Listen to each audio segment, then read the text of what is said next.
Think about everything you believe about the universe around you. The stars you see, the planets, the galaxies stretching across space, all the matter that makes up everything familiar. Now consider this. What if almost everything that actually exists is completely invisible to you?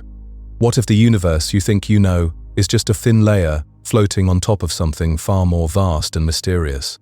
For decades, scientists believed they had a good grasp on what filled the cosmos.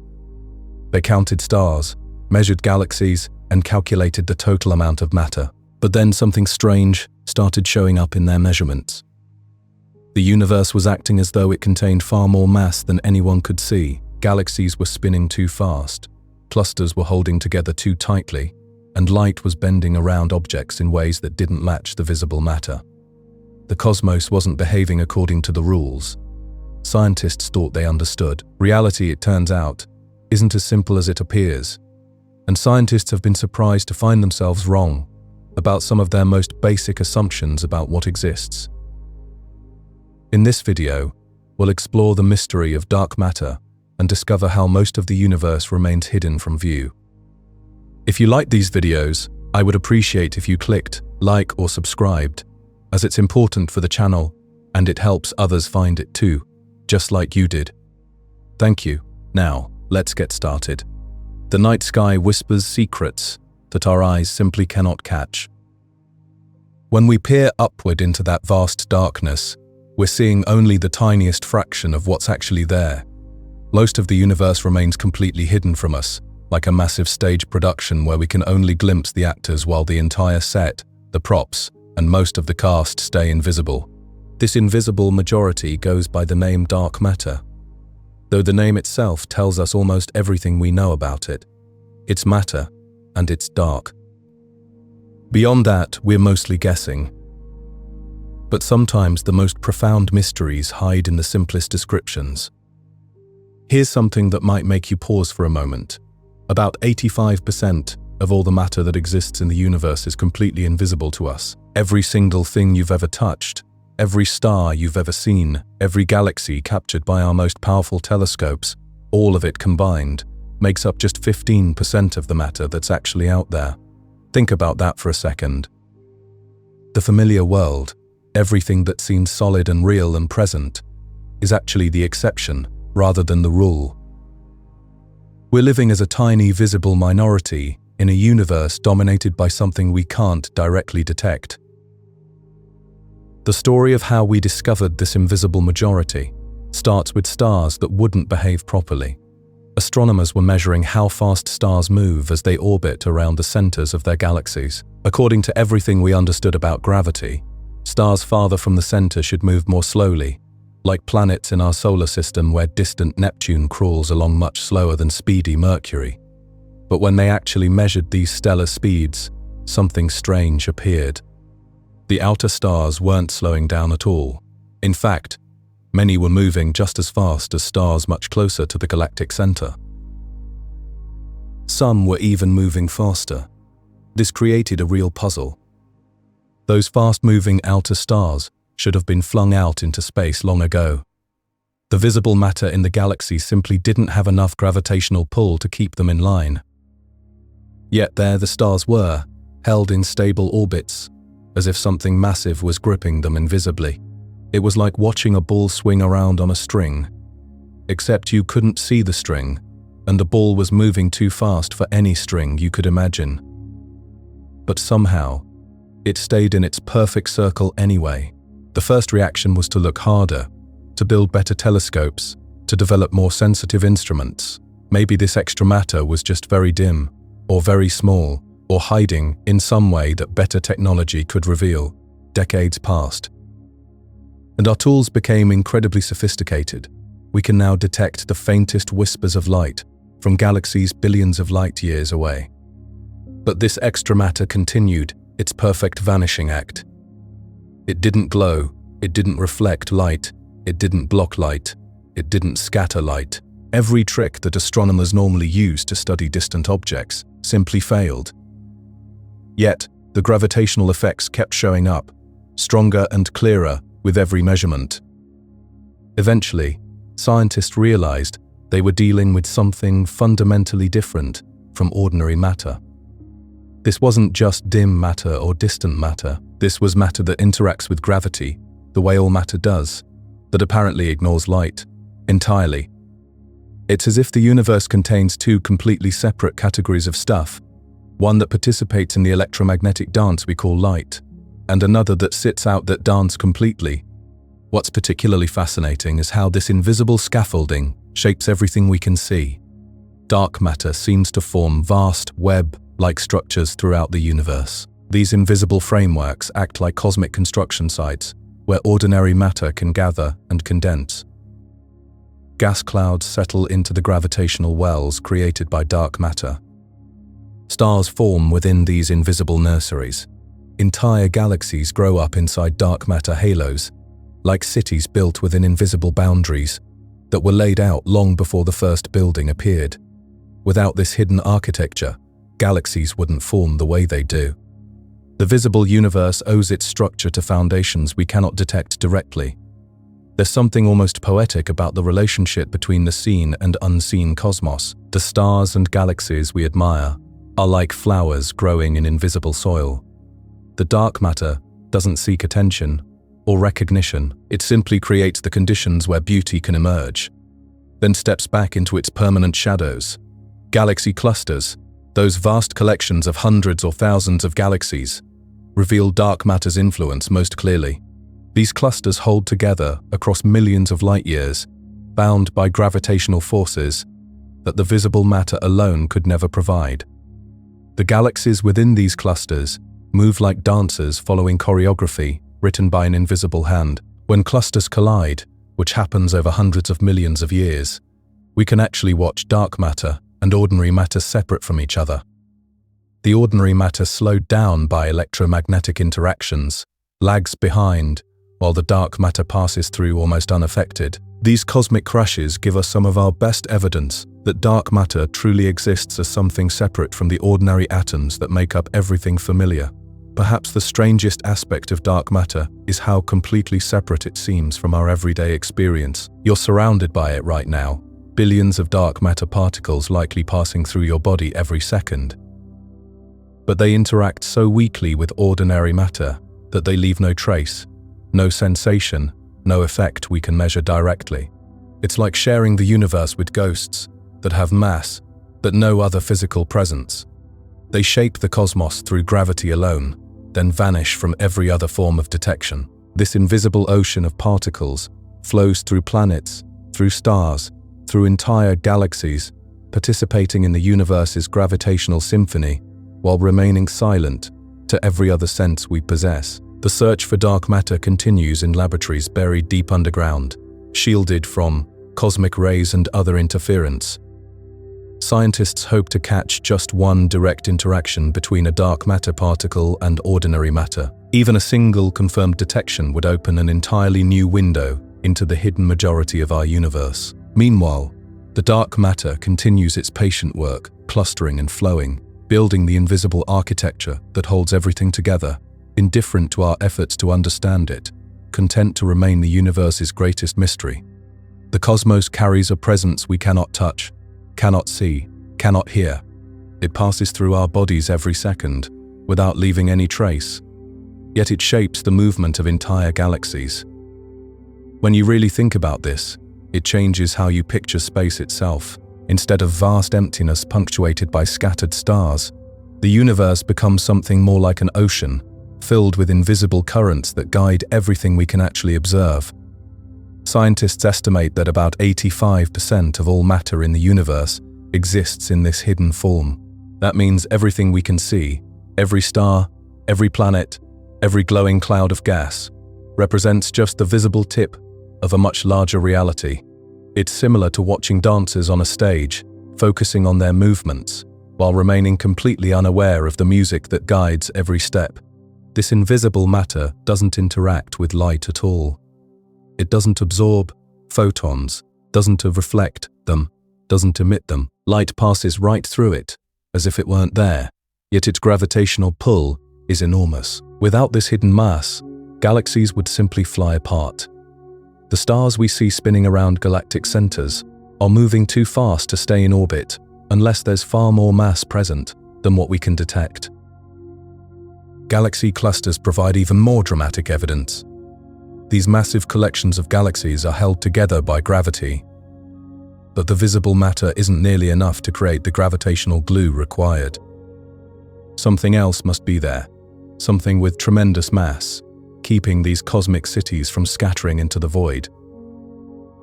The mathematics are quite clear about this. Remove the invisible component, and the structures we observe would collapse within a few rotations. What makes this particularly fascinating is how it challenges our most basic assumptions about reality. Human senses evolved to help us navigate a world of predators, food sources, and weather patterns.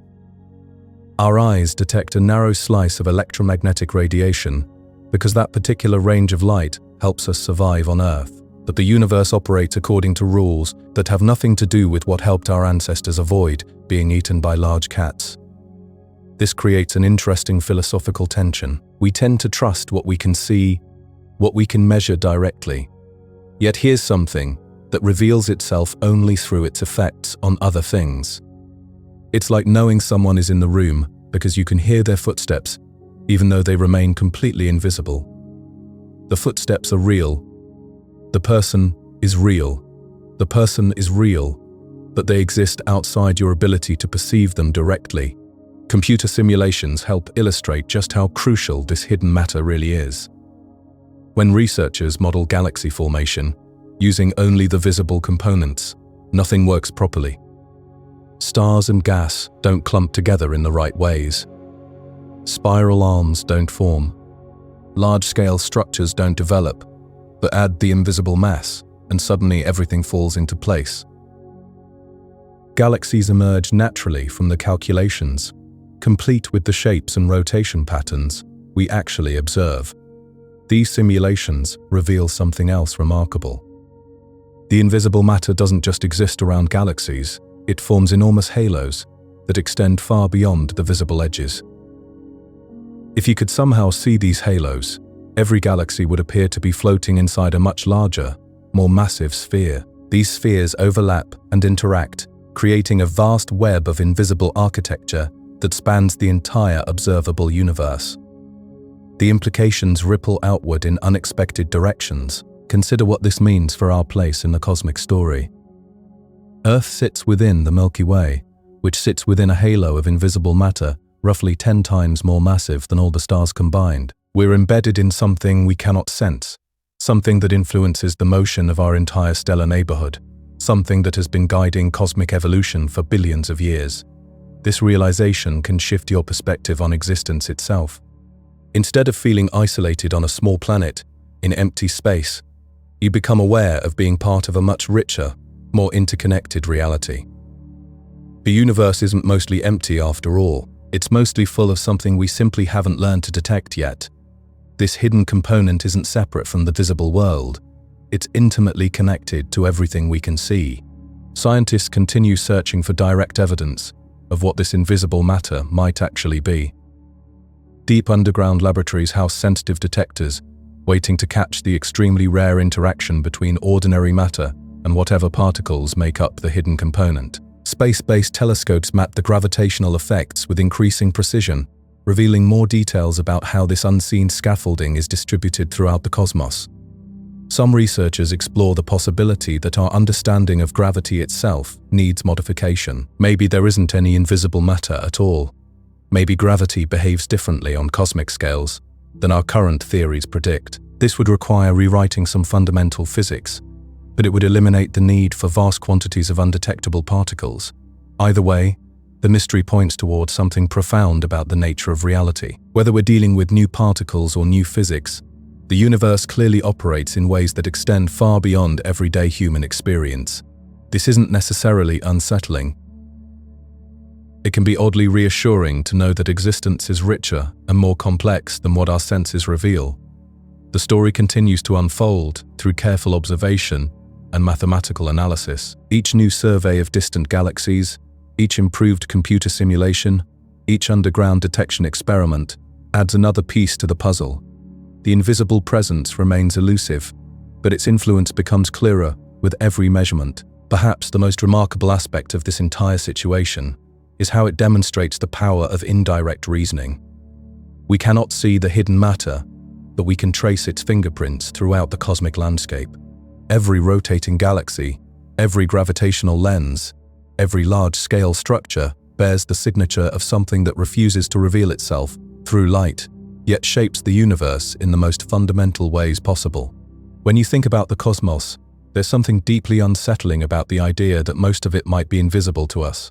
Scientists originally approached the universe with what seemed like common sense, expecting that what they could see would match what was actually there. After all, if matter exists, shouldn't it announce itself somehow, through light, or heat, or some detectable signature?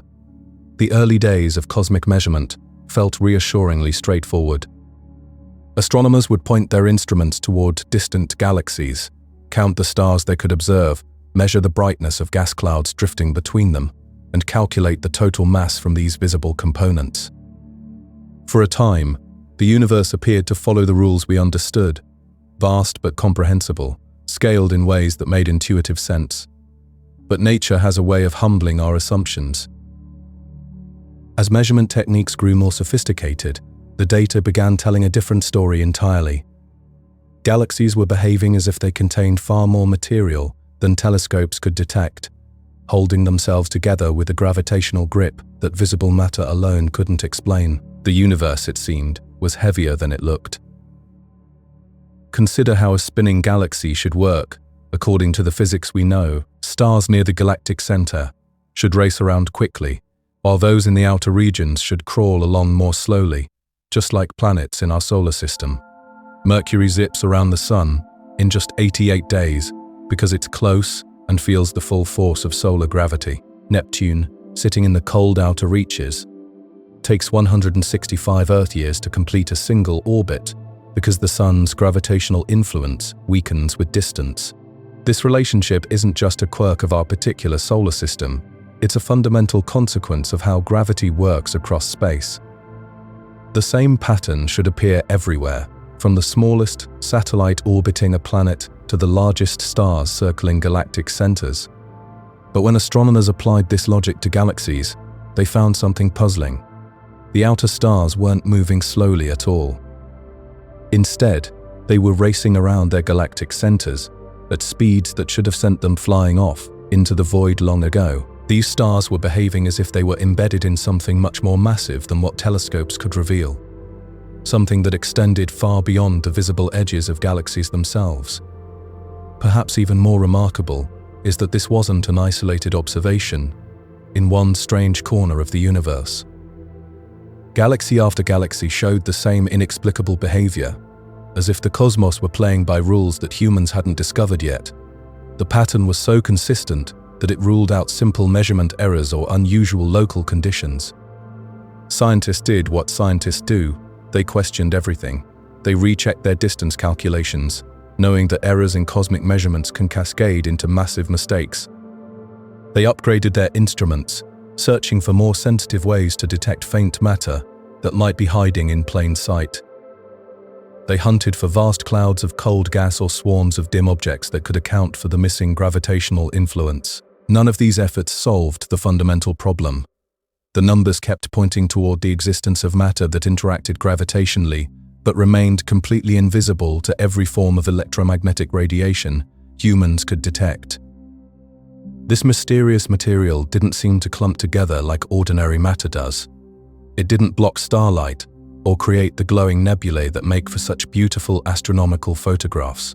Instead, this hidden mass appeared to exist in a kind of cosmic silence, influencing the motion of visible matter through gravity alone, while remaining otherwise undetectable. It's as if the universe contains a parallel population of matter that shares space with everything we can see, but never directly interacts with it, except through the fundamental force that shapes the structure of space itself. This discovery forces us to confront a humbling reality about our place in the cosmos. The atoms that make up planets and stars and human bodies represent only a tiny fraction of what actually exists. The familiar matter that forms the foundation of chemistry and biology turns out to be almost a cosmic afterthought. A small population of unusual particles swimming in an ocean of something completely different. Picture yourself holding a snow globe, shaking it gently, and watching the flakes settle in patterns that seem to follow invisible currents. This captures something profound about our universe. When astronomers peer through their telescopes, they witness a cosmic dance that defies simple explanation. Stars circle around galactic centers at speeds that should, by all rights, send them flying into the void. Yet they remain perfectly in place, as if guided by an unseen hand. It's like watching a carnival ride spin faster and faster, expecting the riders to be flung off, only to see them stay securely attached to seats that aren't there. The mathematics behind this mystery speaks with unusual clarity. When scientists calculate how much matter should exist to hold galaxies together, they discover something startling. The visible stars, gas clouds, and cosmic dust account for only a tiny fraction of what's needed. The rest, the overwhelming majority, remains completely invisible. This isn't a small accounting error. We're talking about a universe where roughly 85% of all matter refuses to reveal itself to our instruments. Imagine trying to understand a symphony while hearing only the triangle player, missing the entire orchestra that creates the full composition. Galaxy clusters, those magnificent collections of hundreds or thousands of galaxies, tell the same story on an even grander scale. They hurtle through space at velocities that should tear them apart, yet they hold together as stable communities across billions of years. Something massive and invisible must be acting as the cosmic glue. Light itself becomes a detective in this investigation. When starlight travels across vast distances, it bends around massive objects, much like a river changing course around boulders. By measuring how much this light curves, astronomers can weigh the universe directly. Time after time, these measurements reveal far more mass than anything visible can explain. Computer simulations offer another window into this hidden reality. When researchers model the formation of galaxies using only visible matter, the results look nothing like our actual universe. The simulations produce scattered, unstable structures that bear no resemblance to the elegant spiral arms and clustered patterns we observe every night. Add the invisible mass to these models, however, and everything clicks into place. Galaxies form naturally, clusters develop stable relationships, and the cosmic web emerges as a beautiful interconnected tapestry. The unseen matter doesn't just fill in the gaps, it provides the essential framework upon which all visible structure depends. This invisible substance behaves in peculiar ways. It passes through ordinary matter as if nothing exists, never heating up from collisions, never slowing down from friction. Trillions of these mysterious particles likely stream through your body every second, leaving no trace of their passage. They interact with nothing except gravity itself. The philosophical implications stretch far beyond astronomy. We live in a universe where the vast majority of reality remains hidden from direct experience. Everything we can see, touch, or measure represents less than 20% of what actually exists. It's humbling to realize that our entire understanding of the cosmos rests on observing what amounts to cosmic foam floating on an invisible ocean.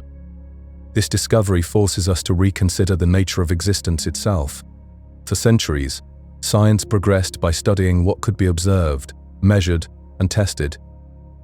Now we find ourselves confronting a universe where most of reality operates beyond our senses. The very foundations that hold galaxies together remain as mysterious as they are essential. The search for answers has opened new frontiers in physics. Particle accelerators' deep underground hunt for exotic matter that might explain these observations. Space telescopes map the invisible scaffolding that shapes cosmic evolution. Each experiment brings us closer to understanding what fills the darkness between stars. Yet perhaps the most remarkable aspect isn't the mystery itself, but how ordinary physics led us to discover it. No exotic theories or revolutionary concepts were needed. Simple gravitational calculations, applied consistently across different scales, revealed this hidden universe. Sometimes the most profound discoveries emerge from careful attention to basic principles. The cosmic census continues to evolve. Each new measurement refines our understanding of how much invisible matter permeates space. The numbers remain stubbornly consistent, pointing toward a universe far stranger and more complex than our ancestors ever imagined. This hidden mass influences everything from the formation of the first stars to the ultimate fate of cosmic expansion.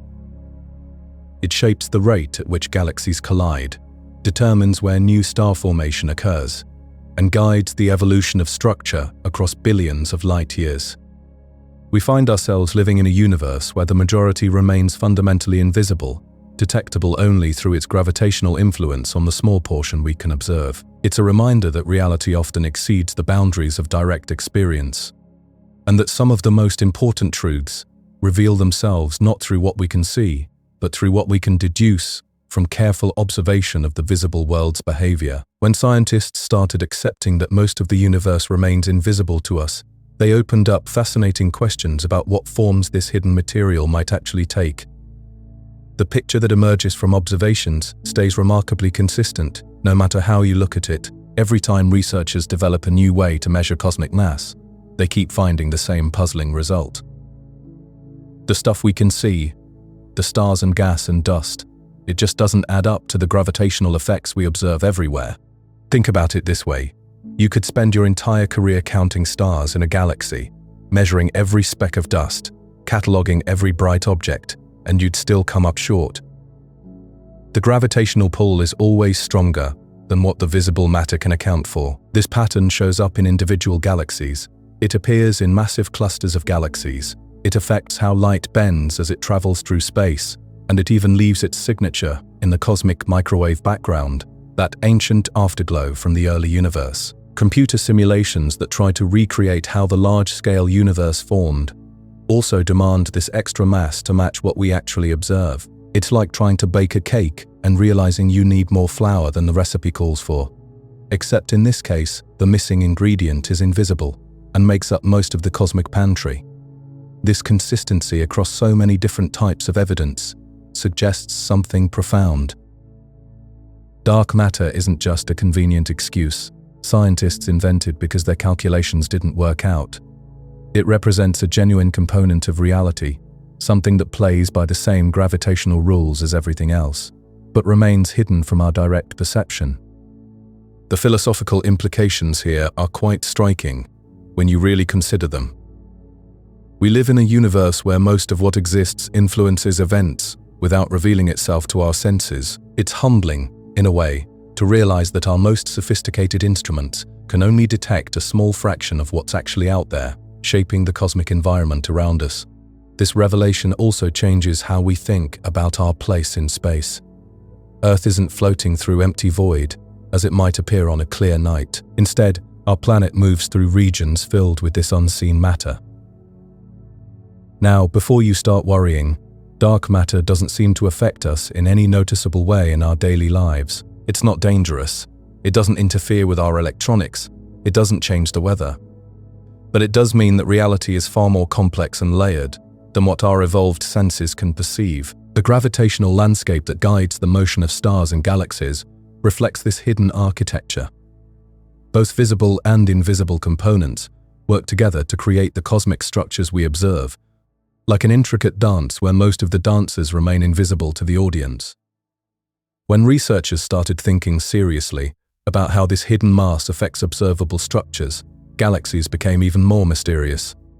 Early detailed studies revealed that galaxies don't behave like simple, mechanical systems at all. Instead, they act as though something invisible surrounds and supports them, holding their outer regions together with forces that the visible stars alone couldn't possibly provide. Scientists began describing this phenomenon as invisible glue, and they weren't being poetic about it. The measurements simply refused to align with expectations based on what could be seen. A galaxy represents a vast collection of stars, gas clouds, dust particles, and other visible material, all held together by gravity and rotating in complex patterns. Different parts of a galaxy rotate at different speeds, which makes sense from a physics perspective, but the overall rotation pattern should follow well-established principles that govern other gravity-bound systems in the universe. When that pattern didn't match predictions, The obvious question became, what essential piece of the puzzle was missing? If stars in the outer regions of galaxies are moving too fast to remain gravitationally bound by only the visible matter, then something else must be contributing significant mass. Without this additional gravitational anchor, those speedy outer stars would simply drift away into space, and galaxies would gradually dissolve over cosmic timescales. But galaxies clearly don't dissolve. They maintain their structure and continue rotating for billions of years, remaining stable across time periods so vast that they dwarf all of human history. This stability requires a substantial amount of additional mass, not just a small correction to the calculations. Continued observations painted a picture of galaxies embedded within enormous halos of invisible matter. These halos don't emit light.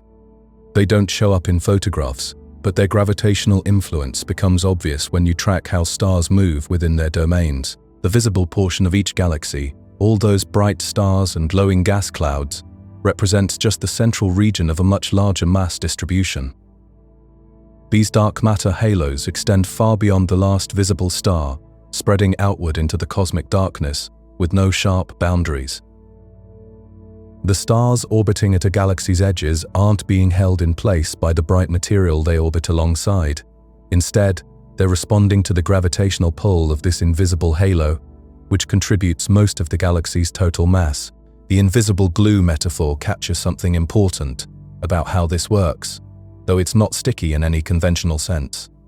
Dark matter doesn't hold things together through contact or friction, the way actual glue might work. Instead, it operates through pure gravitational influence, the same force that keeps planets orbiting stars and causes objects to fall toward Earth. Anything with mass attracts other massive objects, and if enough mass concentrates in a region, the resulting gravitational field can become extremely powerful, regardless of whether that mass happens to be visible to our telescopes. Dark matter creates a gravitational landscape that shapes entire galaxies even though it doesn't scatter light or form the bright structures we associate with normal matter. Stars follow the contours of this invisible landscape, moving along paths determined by mass they cannot see but must nevertheless obey. It's a universe where the seen dances to music, composed by the unseen. The universe operates on a principle that challenges our most basic assumptions about reality. Galaxies spin through space, held together by something we cannot see, cannot touch, and barely understand. This invisible force acts like a cosmic adhesive, binding stellar neighborhoods without ever making direct contact with the matter it controls. When astronomers first measured how galaxies rotate, they expected to find a simple relationship. Stars closer to the center should move faster, while those on the outer edges should crawl along at leisurely speeds. Instead, they discovered something puzzling. The outer stars were racing around their galactic centers far too quickly. By all rights, these distant suns should have been flung into the void long ago. This discovery forced scientists to reconsider what holds our cosmic neighborhood together. The visible matter, all those glowing stars and glittering dust clouds, simply wasn't providing enough gravitational pull. Something else was doing the heavy lifting, something that remained completely hidden from view. Large spiral galaxies showed this mysterious behavior consistently.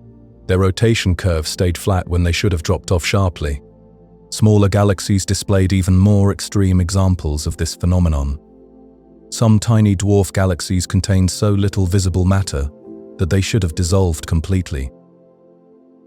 Yet there they were, spinning away with remarkable stability.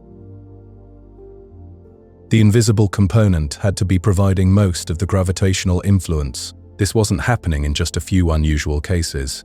The pattern appeared across many different types of galaxies, suggesting something fundamental about how cosmic structures work. Light itself became a detective tool in unraveling this mystery. When starlight travels past a galaxy, the path bends slightly due to the galaxy's gravitational field. By measuring this bending, astronomers can weigh galaxies from enormous distances. Time and again, the scales showed galaxies were much heavier than they appeared. Their mass extended far beyond their visible boundaries. These invisible halos weren't just slightly larger than expected, they dominated the entire mass budget. The bright star-filled regions that we think of as galaxies were actually small glowing cores embedded within much larger, unseen structures. It's as if the universe's architecture consists mainly of invisible scaffolding, with the visible parts serving as mere decoration. Galaxy collisions provided even more compelling evidence.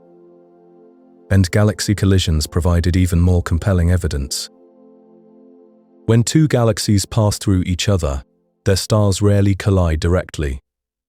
The distances between individual stars are simply too vast. However, the gas clouds do interact violently. They crash together, heat up, and create spectacular shock waves. But here's where things get interesting. Gravitational measurements showed that most of the mass in these collisions sailed right through without slowing down. The invisible component didn't participate in the cosmic crash. It moved cleanly past the collision zone while continuing to exert its gravitational influence from afar. This behavior revealed something profound about the nature of this mysterious substance. It doesn't just remain hidden from our eyes, it also refuses to interact with ordinary matter in almost any way except through gravity. No friction, no collisions, no electromagnetic forces, just pure gravitational influence, acting like a ghost that can move mountains. The bullet cluster provided perhaps the most dramatic example of this phenomenon. Two massive galaxy clusters had collided, and the gas from each cluster interacted strongly. The collision created a spectacular light show as the gas heated to millions of degrees, but the gravitational measurements told a different story. Most of the mass had passed through the collision completely unaffected. This separation of visible and invisible components aligned perfectly with theoretical predictions. It simply moved through while maintaining its gravitational grip on the surrounding space. Understanding this invisible architecture completely transformed our picture of how galaxies form. In the early universe, if only visible matter existed, gas clouds would have struggled to come together quickly enough to build the structures we observe today. The process needed an extra gravitational boost. Computer simulations revealed how this might have worked. The invisible component formed dense clumps very early in cosmic history. These clumps acted as gravitational seeds, creating wells in spacetime where ordinary matter could accumulate. Over millions of years, the trapped gas cooled down and condensed into stars, creating the luminous galaxies we see today. Without these invisible seeds, the universe would look completely different. The cosmic web of galaxies and clusters might never have formed at all. We owe our very existence to this hidden scaffolding that shaped the cosmos from its earliest moments. The invisible glue doesn't behave like anything in our everyday experience. It doesn't clump into small, dense objects the way ordinary matter does. Instead, it forms smooth, extended halos around galaxies. It doesn't collapse into rotating disks or condense into stars. It simply provides the gravitational framework that keeps galaxies from tearing themselves apart. This division of labor is remarkable when you think about it. Ordinary matter creates all the spectacular visual features we associate with galaxies: the spiral arms, the glowing nebulae, the brilliant stellar clusters. Meanwhile, the invisible component handles the mundane but essential task of gravitational bookkeeping. Galaxy clusters showcase this partnership on an even grander scale. These enormous structures contain hundreds or thousands of individual galaxies, all held together by gravitational forces. The visible matter in these clusters behaves almost like an afterthought compared to the vast reservoirs of hidden mass that dominate their dynamics. Without this invisible binding agent, galaxy clusters would expand and disperse into the cosmic void. Instead, they remain gravitationally bound for billions of years, creating some of the largest, stable structures in the universe. Even in spherical galaxy systems, where stars are distributed more randomly, the same patterns emerge. Stars move as though they're embedded in vast reservoirs of unseen mass. The farther from the center you look, the more obvious this hidden influence becomes. Some galaxies push this relationship to an extreme. Ultra-diffuse galaxies contain so few stars that they're almost impossible to detect. Yet the stars that do exist move as though they're surrounded by enormous halos of invisible matter. These ghostly galaxies would dissolve instantly if they depended only on their visible components for gravitational support. The discovery of this cosmic glue wasn't a sudden revelation. It emerged gradually through decades of careful observations, each measurement adding another piece to the puzzle. The evidence became overwhelming through sheer repetition. Galaxy after galaxy, cluster after cluster, all showing the same fundamental pattern. Perhaps what's most remarkable is how this discovery changes our perspective on reality itself. We live in a universe where the majority of matter remains completely hidden from our senses. The bright, energetic processes that capture our attention, stellar explosions and galactic collisions, represent only a small fraction of the cosmic story. The invisible component reminds us that the universe operates according to principles far stranger than our intuition suggests. Something can be completely undetectable, yet absolutely essential. It can shape the largest structures in existence, while remaining forever beyond our direct experience. This hidden architecture raises profound questions about the nature of existence itself. How much of reality remains invisible to us? What other fundamental forces or particles might be operating just beyond our ability to detect them? The cosmos seems to take delight in reminding us how little we truly understand about the stage on which we perform our brief cosmic dance. The cosmos holds together through forces we cannot see, operating like invisible threads that bind everything in place. When we gaze up at the night sky, we witness only a small fraction of what actually exists out there. The stars that twinkle back at us represent just the tip of an enormous iceberg. Most of the universe remains hidden from our view, working quietly behind the scenes to maintain the grand structure we observe. This invisible foundation doesn't reveal itself through light or sound. It operates through gravity alone, pulling and shaping the visible matter into the patterns we recognize as galaxies and galaxy clusters. Without this unseen scaffolding, the universe would look completely different. Stars would scatter into the void, galaxies would fall apart, and the cosmic web that connects everything would simply collapse. The story of discovering this hidden reality began with simple curiosity.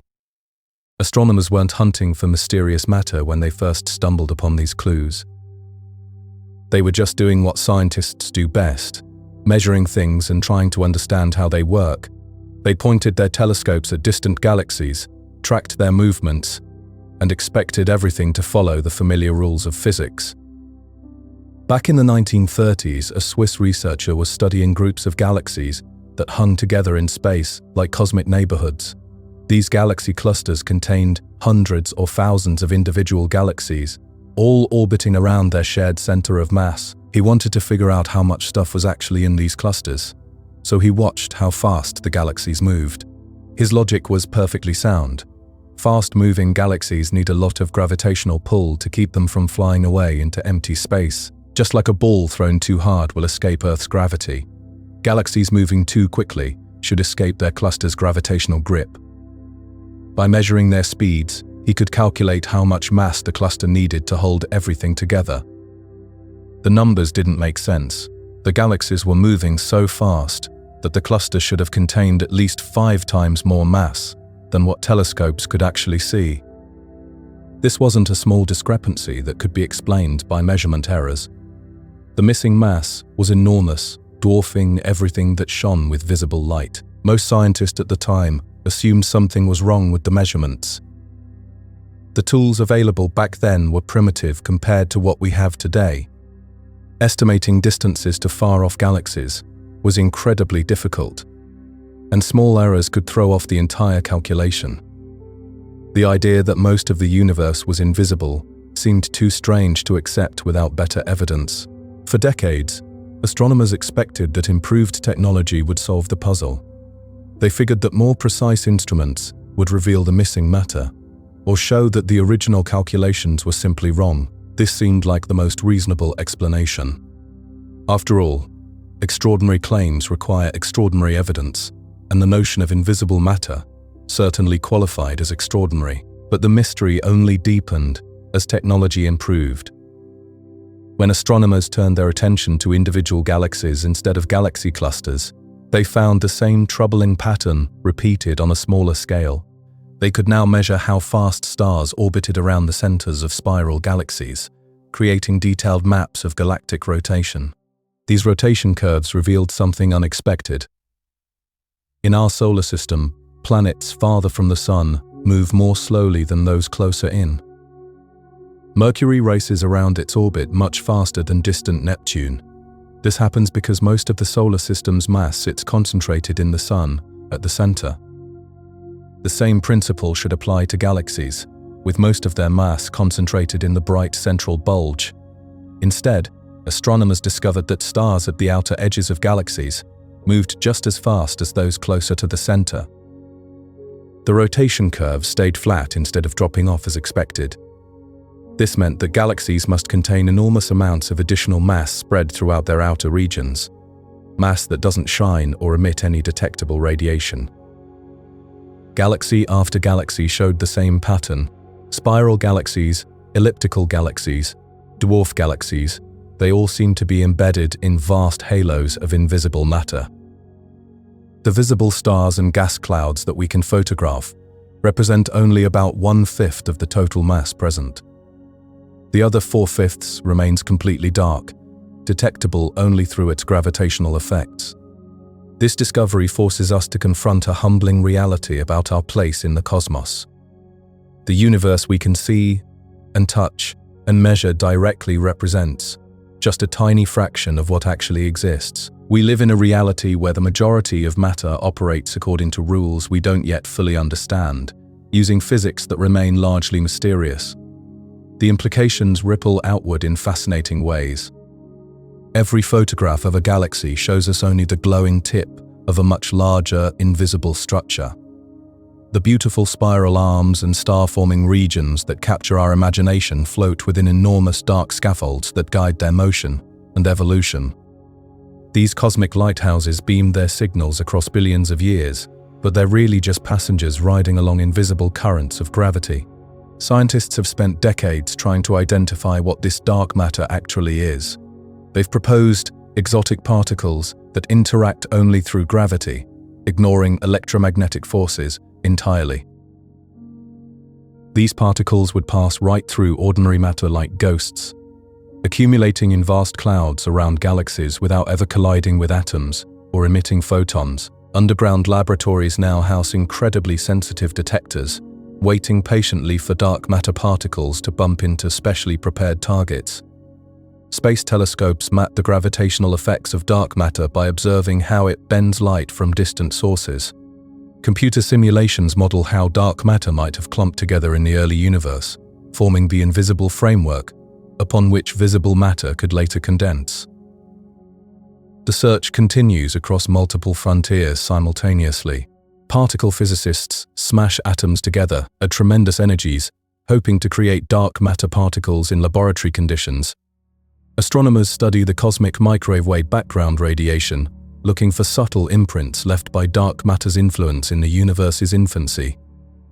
Theorists develop new mathematical models that might explain how this hidden sector of reality operates. What emerges from all this research is a picture of a universe far stranger and more complex than our ancestors could have imagined. We inhabit a cosmos where the familiar represents only a small island of understanding surrounded by vast oceans of mystery. The stars that guided ancient navigators and inspired countless generations of storytellers turn out to be minor players in a much grander drama, one where the leading roles belong to actors we cannot even see. Scientists kept running into the same problem, over and over again. They would look at a galaxy, spinning in the darkness of space, and the math just wouldn't add up. The stars at the outer edges were moving too fast, way faster than they should be, if only the visible matter was holding everything together. It's like watching a ball spin so quickly that it should fly apart, but somehow it stays perfectly intact. This wasn't just happening with one or two galaxies either. Every galaxy they studied showed the same bizarre behavior.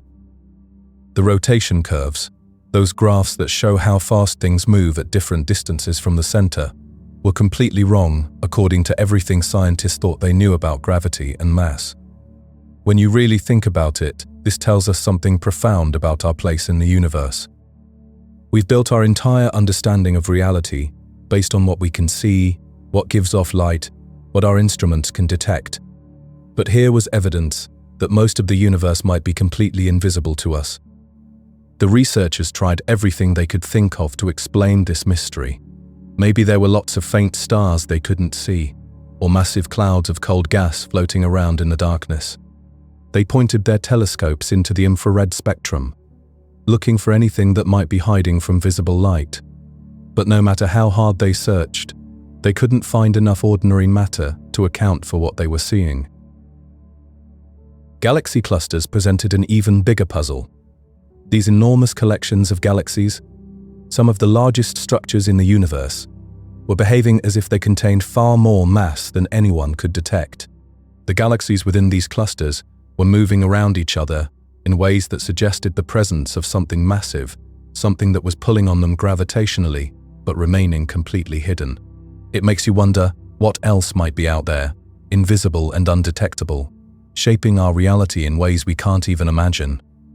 We walk through the world assuming we can see and understand most of what's around us, but the universe seems to be telling us that we're missing the bigger picture entirely. Then scientists discovered gravitational lensing, and this opened up a whole new way of weighing the universe. When light from distant galaxies passes near massive objects, it gets bent and distorted, like looking through a funhouse mirror. The amount of bending tells you exactly how much mass is doing the bending.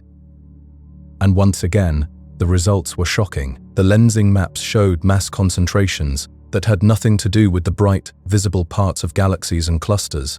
There were invisible structures out there, massive enough to warp space and time itself, but completely dark to every telescope and detector humanity had ever built. This technique was particularly powerful because it didn't depend on light at all. It was measuring pure gravitational effects, the fundamental curvature of space-time around massive objects. And everywhere scientists looked, they found more mass than they could account for. The cosmic microwave background radiation provided yet another clue to this cosmic mystery. This faint glow, left over from when the universe was young and hot, carries within it the imprint of how matter was distributed in those early times. The tiny temperature variations across the sky tell a story about the universe when it was only a few 100,000 years old. When scientists analyzed these patterns, they found something remarkable. The fluctuations they measured couldn't have been created by ordinary matter alone. Something else was there, something that didn't interact with the radiation, but still contributed its gravitational pull to shape these ancient patterns.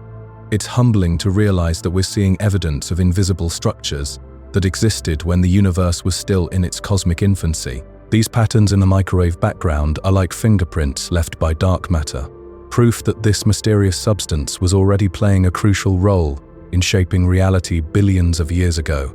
As all these different lines of evidence piled up, scientists had to face an uncomfortable truth. The missing mass wasn't just a small correction to their calculations. It was the majority of all matter in the universe.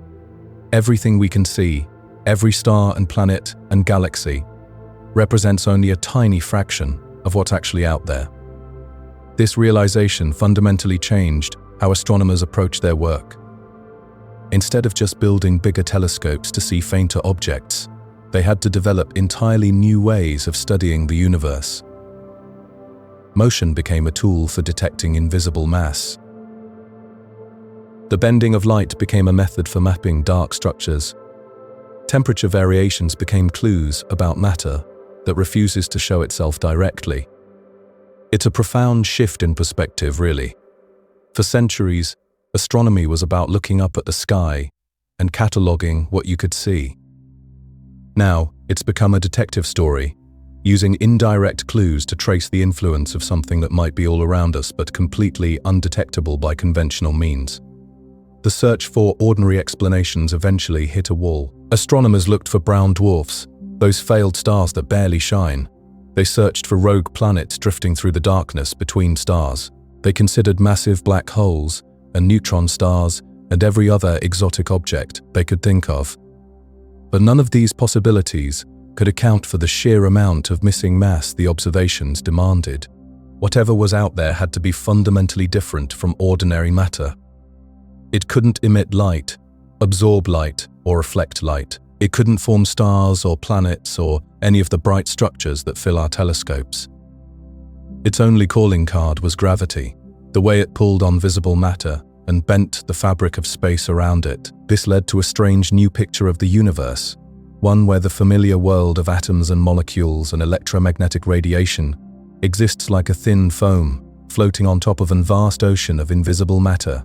We're living in a universe dominated by something we can't see, can't touch, and can't directly detect. The implications are staggering when you really consider them. Every galaxy, including our own Milky Way, is embedded in a massive halo of this dark matter. It surrounds us, permeates the space between stars, and provides the gravitational scaffolding that allows galaxies to form and survive over billions of years. Scientists started calling this mysterious stuff dark matter, not because they understood what it was, but because they needed a name for something that clearly existed but remained completely hidden. The term was really just a placeholder, an admission that the universe contained something beyond their current understanding.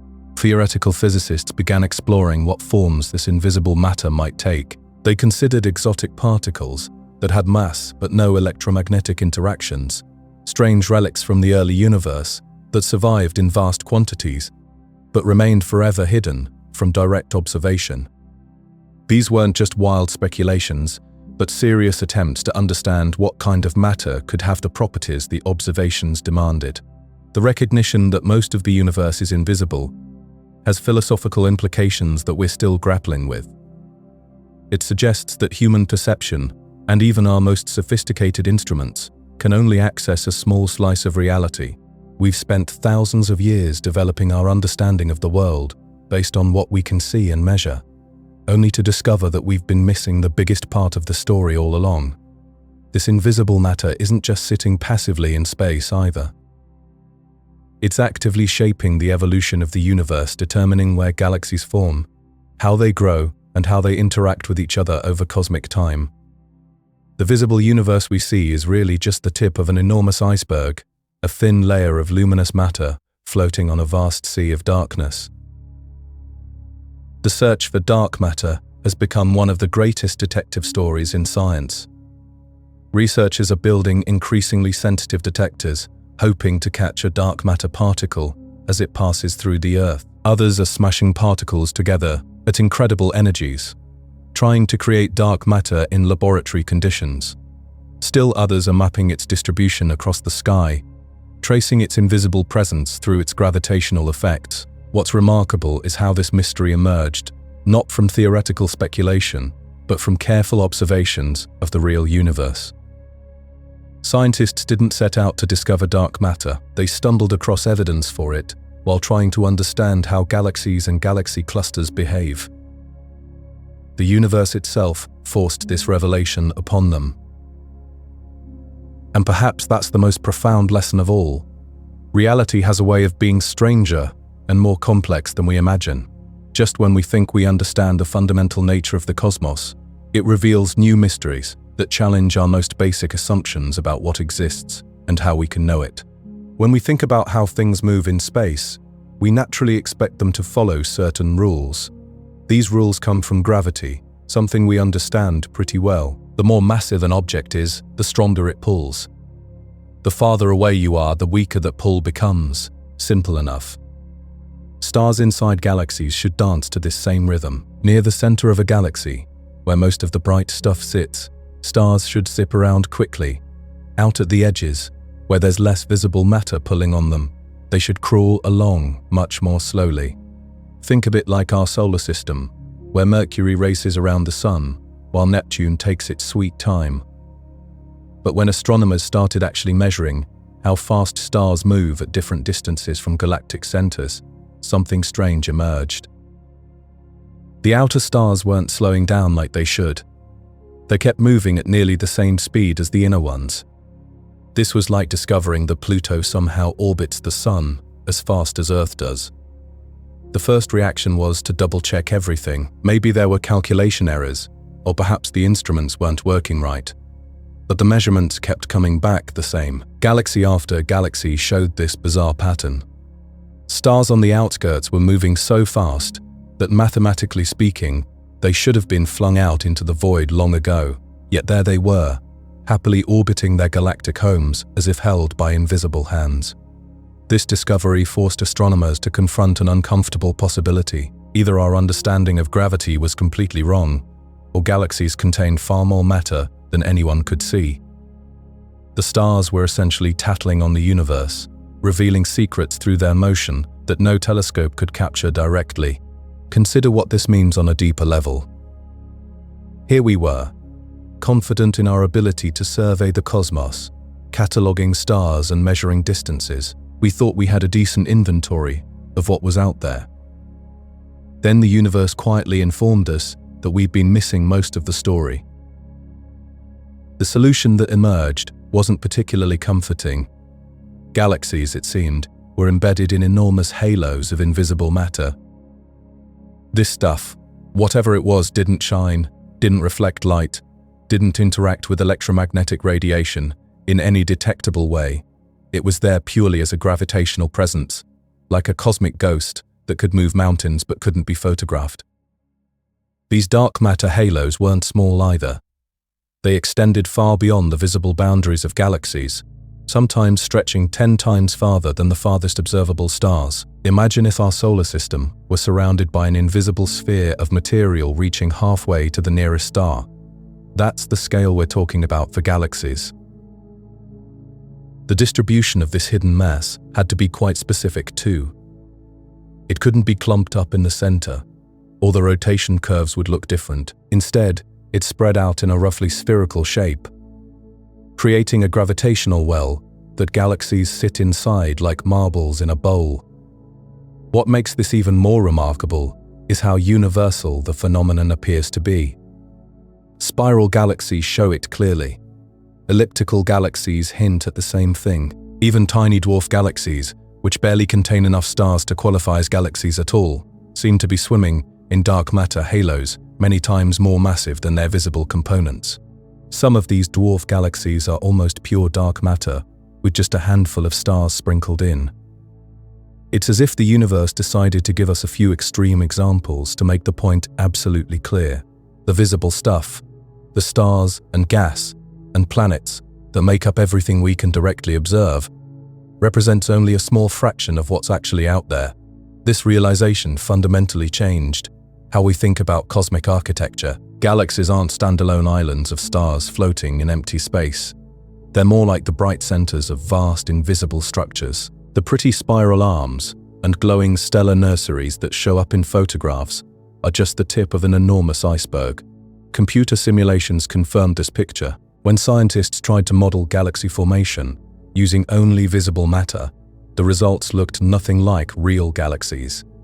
The simulated galaxies were too small, too unstable, too different from what telescopes actually see. But when dark matter was included in the calculations, virtual galaxies began forming that matched observations beautifully. This suggests something profound about the history of the universe. The cosmic web of structure that we see today, the galaxies and galaxy clusters arranged in vast filaments and voids, likely formed primarily under the gravitational influence of dark matter. The ordinary matter that makes up stars and planets simply went along for the ride, falling into gravitational wells that dark matter had already carved out. In essence, the luminous universe is a secondary creation, built within the framework of an invisible primary universe that we're only just beginning to understand.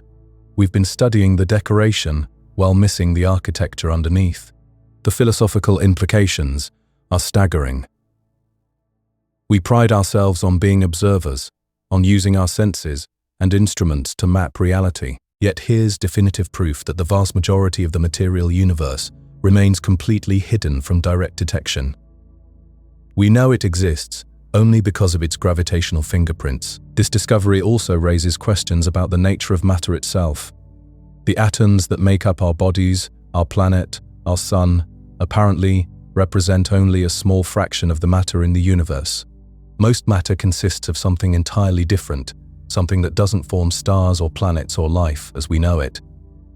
Every time you look up at the night sky, remember that you're seeing only the bright fragments of a much larger, darker tapestry. The stars are messengers. their orbital velocities carrying news of invisible realms that surround us on every side. In their persistent, measured dance around galactic centers, they speak of mysteries that dwarf our everyday experience. The universe, it turns out, is far stranger and far more hidden than we ever imagined. Low-surface brightness galaxies present us with one of the most puzzling cosmic riddles.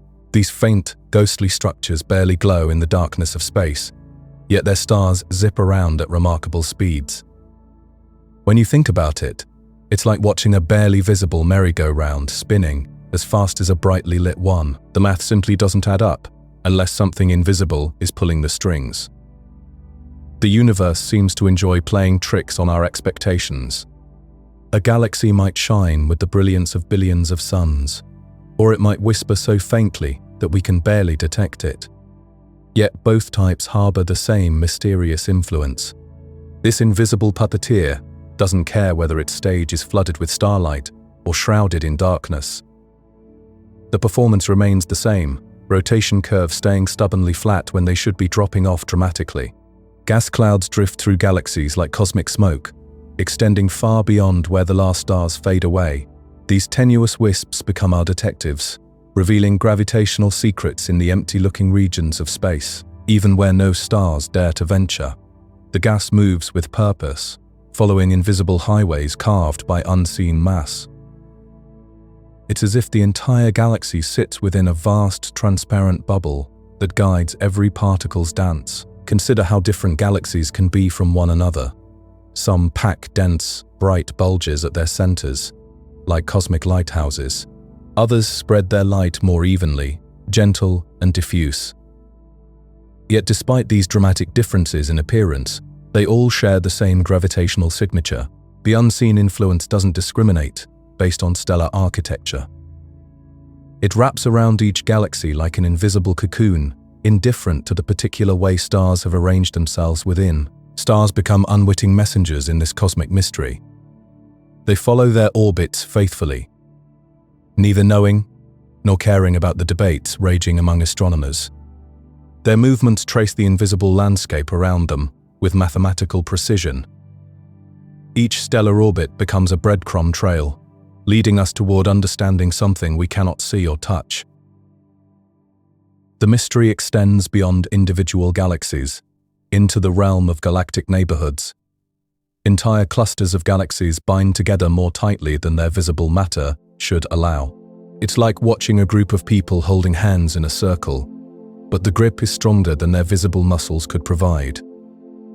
These cosmic communities reveal that the invisible influence operates on scales almost too vast to comprehend. Galaxy clusters move through space as unified entities, their member galaxies swimming in deep gravitational wells. The visible stars and gas make up only a small fraction of what's actually there. The rest remains hidden, revealed only through its gravitational fingerprints. Each cluster becomes a laboratory where we can study this invisible architecture on truly enormous scales. Time adds another layer to this puzzle. When we peer into the distant universe, we're looking back billions of years into cosmic history. Even these ancient, newly forming galaxies show signs of the same invisible influence. This suggests that whatever shapes galactic rotation has been with us since nearly the beginning of time itself. The universe was already playing this gravitational shell game when it was young and wild. Early galaxies spun rapidly as they coalesced from primordial gas and dust, yet their rotation patterns demanded the presence of something beyond ordinary matter. This invisible scaffold was already in place, guiding the formation of the first stellar cities. It's humbling to realize that this mystery has been hiding in plain sight for most of cosmic history. The evidence doesn't whisper, it shouts from every corner of the observable universe. Large galaxies and small ones, nearby systems and distant ones, gas-rich, spirals, and gas-poor, ellipticals. Every type of galaxy tells the same story.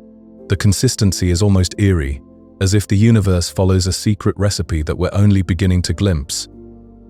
Astronomers have become cartographers of the invisible, mapping dark matter halos that extend far beyond where any stars shine. These maps reveal structures more massive than anything visible, invisible scaffolding that supports the cosmic architecture we can see. The halos vary in density and shape, but they're always there, always influencing, always shaping the motions of everything within their gravitational embrace. Perhaps what's most remarkable is how stars serve as perfect spies in this cosmic detective story. They don't lie about their velocities or fabricate their orbital paths. Gravity compels honesty, and stellar motions provide testimony that's difficult to dispute. Each measurement adds another piece to a puzzle that spans the entire observable universe.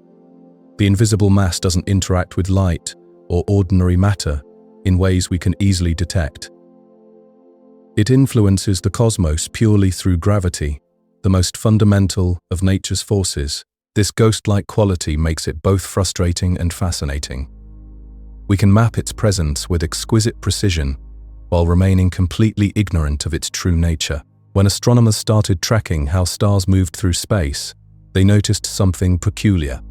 The gravitational forces they measured didn't match what they could actually see. It wasn't that gravity was broken or acting strangely.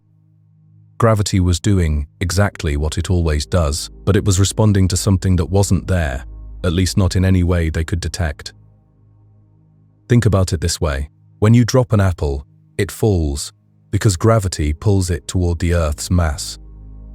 That relationship between gravity and mass, it's rock solid. It works the same way everywhere in the universe.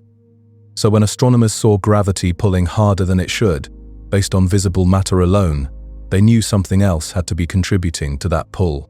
This invisible partner leaves no light, makes no sound, but shapes entire galaxies with remarkable precision.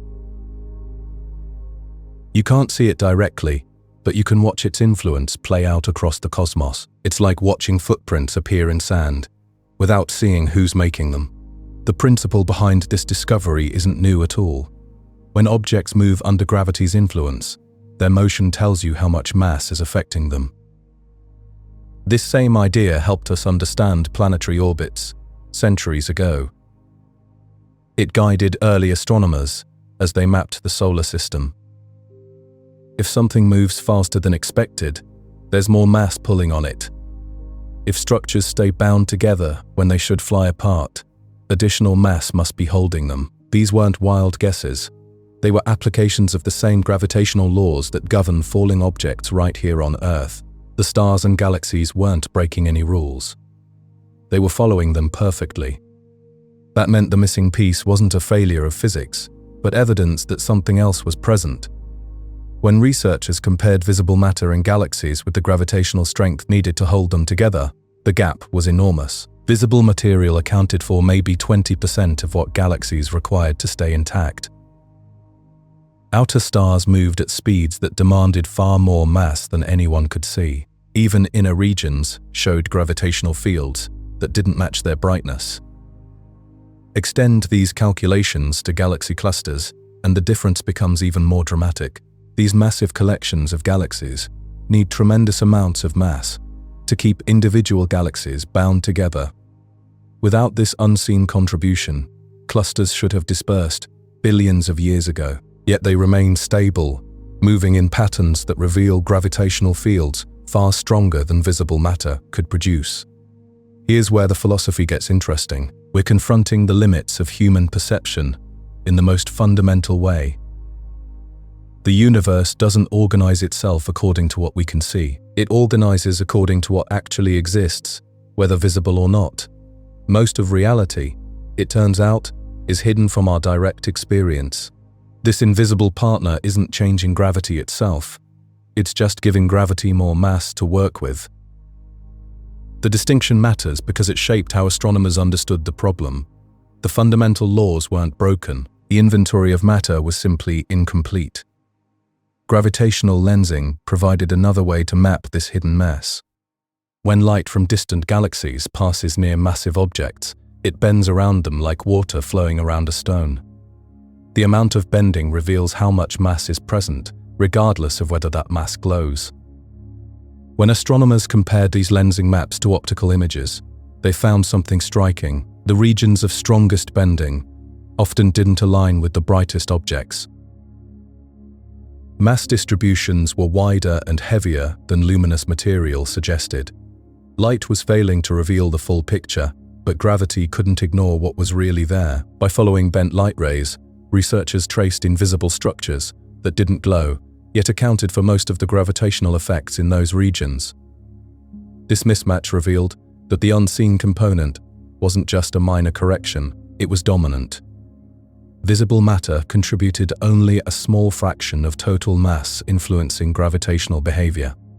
The hidden partner was far more abundant, shaping galaxies and clusters in ways visible matter never could. Even generous estimates of faint stars or dim gas clouds couldn't account for the missing mass. The partner had to be fundamentally different. It couldn't simply be ordinary matter hidden from view. Something that dark, yet so massive, needed to behave unlike any familiar material. Studies of early galaxy formation provided another crucial clue. Visible matter alone couldn't clump together quickly enough to form galaxies within observed timeframes. In the young universe, radiation affected ordinary matter too strongly, preventing it from gathering efficiently into dense structures. Something unaffected by radiation had to begin forming structures much earlier, creating gravitational wells into which visible matter could later fall. This implied the hidden partner was already shaping cosmic architecture when the first stars formed. Since it didn't interact with radiation, it could collapse under gravity long before ordinary matter had the chance. This early formation explains why galaxies developed the way they did. Visible structures were building on frameworks established by something dark and abundant. Without this invisible scaffolding, galaxies would be smaller, less stable, and distributed completely differently across space. Large-scale structures like cosmic filaments and voids wouldn't have the patterns surveys reveal today. When researchers simulated universe evolution using visible matter alone, results didn't match observations, but include the hidden partner, and structures aligned perfectly with what telescopes actually see. The method astronomers use to detect this invisible mass isn't revolutionary. It's the same principle that led to Neptune's discovery. Neptune was inferred before it was seen, through its gravitational influence on Uranus. Astronomers calculated where Neptune should be, then later confirmed its presence through direct observation. The hidden partner represents a more extreme version of that logic. Its influence is widespread, affecting countless structures throughout the universe. Unlike Neptune, which could eventually be photographed, this partner remains invisible to all light-based detection methods, but gravity reveals objects regardless of visibility.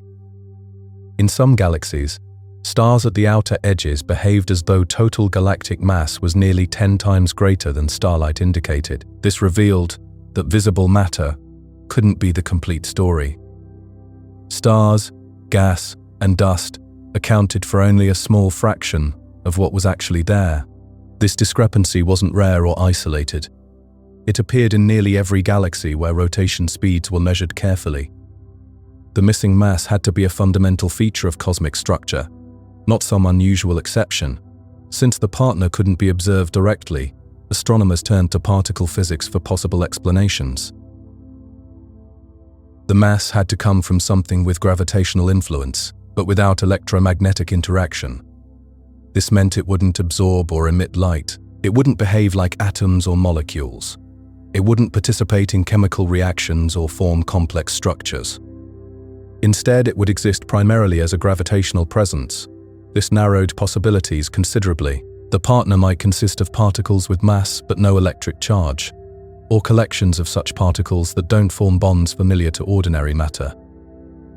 Alternative explanations were considered, including modifications to gravity's laws. If gravity acted differently on large scales, perhaps missing mass wasn't required at all. But these modifications struggled to explain the full range of observations. They might match galaxy rotation curves sometimes, but failed with galaxy clusters or cosmic microwave background data. They also couldn't reproduce lensing effects in merging clusters, where mass distribution clearly separated from visible gas. These difficulties pushed focus back toward unseen mass, rather than altered gravitational laws.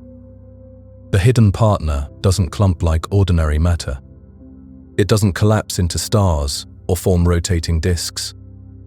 Instead, it spreads into vast halos, maintaining smooth distributions around galaxies. This distribution explains why rotational behavior remains consistent across different galaxy types.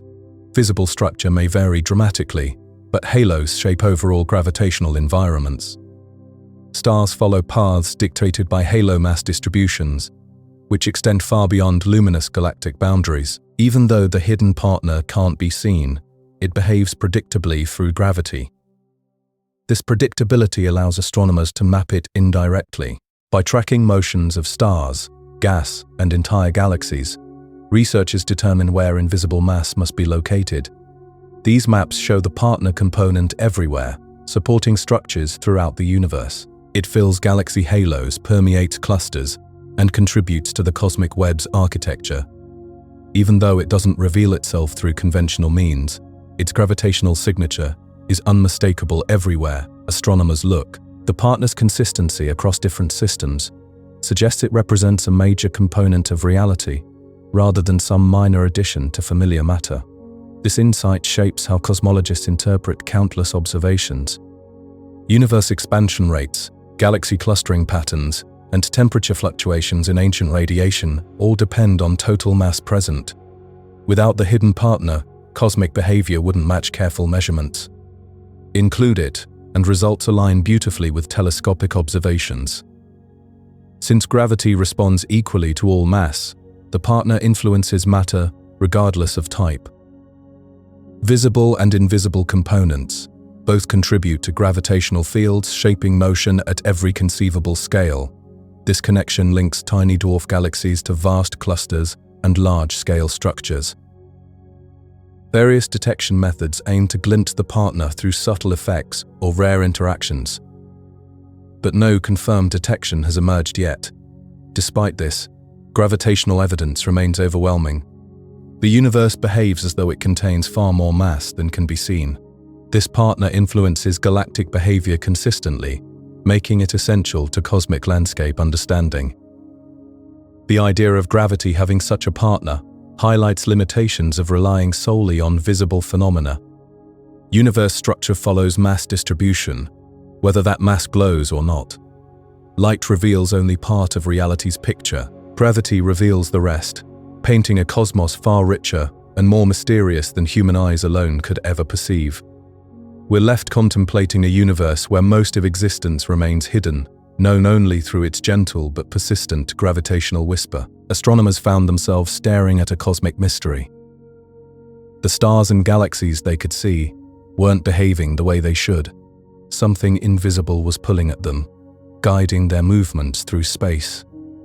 But how do you map something that doesn't give off any light? The challenge was immense. Traditional telescopes work by collecting photons, those tiny packets of light that travel across the universe. But this hidden mass, whatever it was, remained completely dark. It neither emitted light nor absorbed it, so astronomers had to become cosmic detectives, looking for clues in the shadows. The first breakthrough came from watching how stars moved. Every star in a galaxy follows an orbit, just like planets around the sun. The speed of that orbit depends on how much mass lies inside it. It's a beautiful relationship, one that connects motion to gravity in ways that Newton first described centuries ago. When astronomers measured these stellar velocities, something strange emerged. Stars at the edges of galaxies were moving far too fast. According to the visible matter alone, these stars should have been flung out into deep space long ago. Yet there they were, held in stable orbits by some invisible gravitational anchor. This led to the first rough maps of the unseen. The visible parts of galaxies, those bright disks of stars we see in photographs, turned out to be just tiny islands, floating in vast oceans of invisible matter. These dark halos stretched far beyond where the last stars flickered and faded.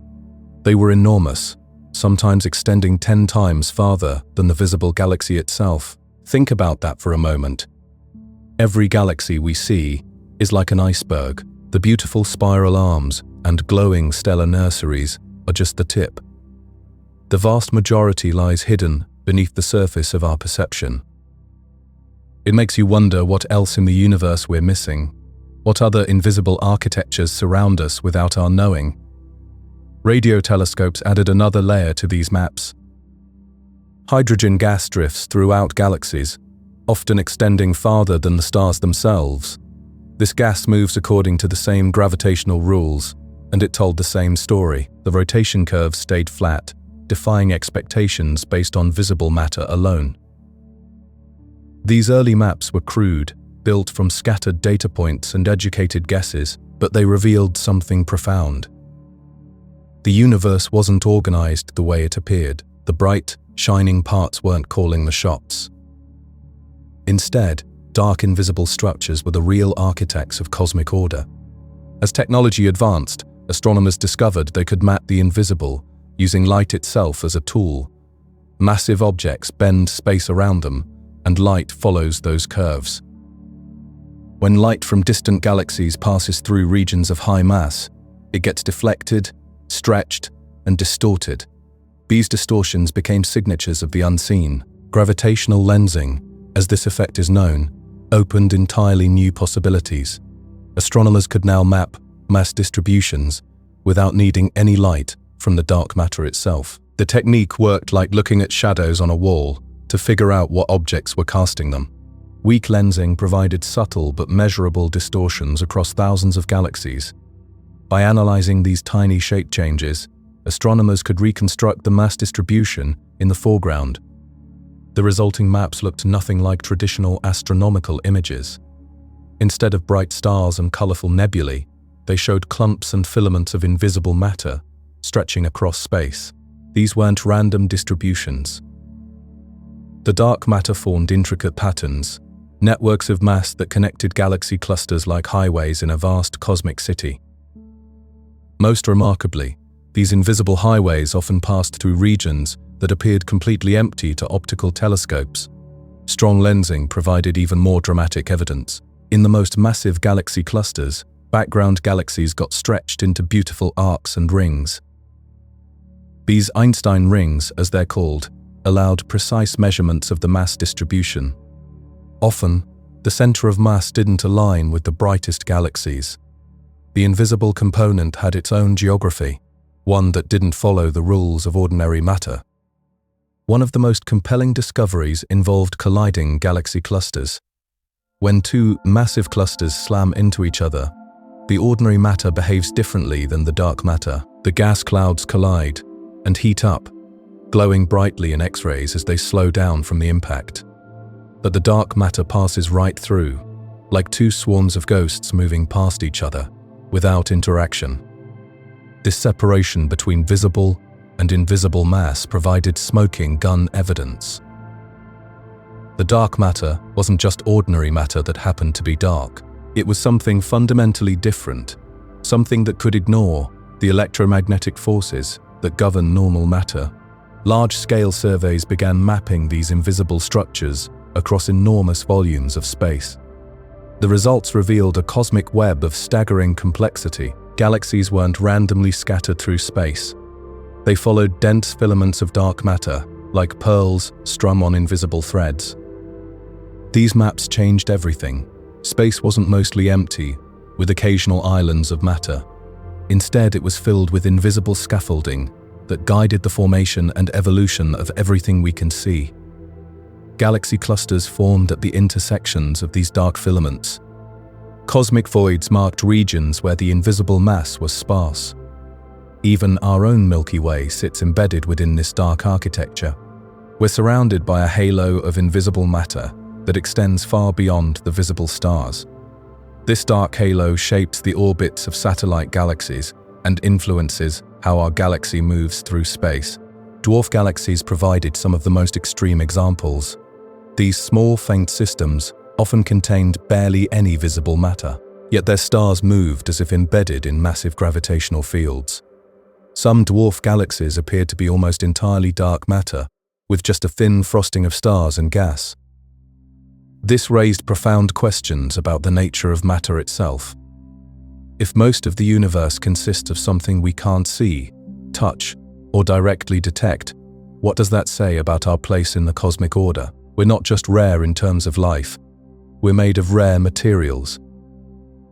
The atoms that compose our bodies, our planet, and our sun represent a tiny minority of all matter. Computer simulations became essential tools for understanding these invisible landscapes. When astronomers included dark matter in their models, they could reproduce the observed universe with remarkable accuracy. The cosmic web, the distribution of galaxies, the formation of clusters, all matched observations beautifully. Without dark matter in the simulations, nothing worked. Galaxies formed too late, clusters looked wrong, and the cosmic microwave background showed patterns that didn't match reality. The invisible component wasn't optional.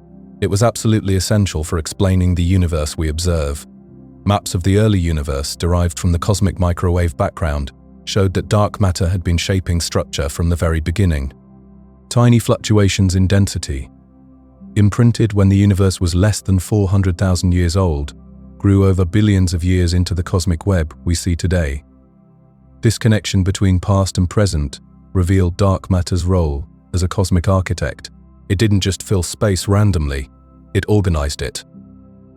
The invisible scaffolding guided where galaxies would form, how they would cluster, and how they would evolve over cosmic time. These mapping efforts transformed dark matter from an abstract concept into a measured reality. The invisible became visible through its gravitational signature. What started as an accounting problem, an attempt to balance the cosmic books, evolved into the discovery of an entirely hidden universe. Every new survey and observation has reinforced this picture. The dark matter maps show structures on every scale, from individual galaxy halos to the largest features in the cosmos. They reveal a universe far richer and more complex than our eyes alone could ever perceive. Perhaps most remarkably, these maps show that the invisible and visible components of the universe follow different rules. While ordinary matter clusters into stars and planets, dark matter remains diffuse, forming smooth halos and extended filaments. It's as if two separate universes occupy the same space, interacting only through gravity. This cosmic census continues today, with each new survey adding detail to our maps of the invisible. We're still explorers in this dark landscape, still learning how to read the gravitational signatures that reveal hidden structures. But already, these maps have revolutionized our understanding of the cosmos, showing us that the universe is far stranger and more wonderful than we ever imagined. Imagine looking up at the night sky and seeing only scattered points of light. For centuries, that's all we knew. But when we started mapping where galaxies actually sit in space, something incredible emerged. The universe isn't random at all. It has a structure so vast and intricate that it spans billions of light years. Think about a spider's web covered in morning dew. Each droplet catches the light, revealing the invisible threads beneath. That's essentially what galaxies do for us. They illuminate an enormous cosmic web that was already there, waiting to be discovered. This web didn't reveal itself easily. Early astronomers studying individual galaxies had no idea they were looking at tiny pieces of something much grander. It took massive surveys, mapping millions of galaxies across huge swaths of sky, before the pattern became clear. What they found defied expectations. Galaxies cluster along thread-like structures that stretch across unimaginable distances. These cosmic filaments connect dense regions where thousands of galaxies gather. Between them lie vast empty spaces, voids so large that entire galaxy clusters could fit inside them, with room to spare. The strange thing is, this web-like pattern makes perfect sense when you account for something we can't see. Dark matter, that mysterious invisible substance, acts like scaffolding for the entire universe. It was there first, setting up the framework that visible matter would later follow.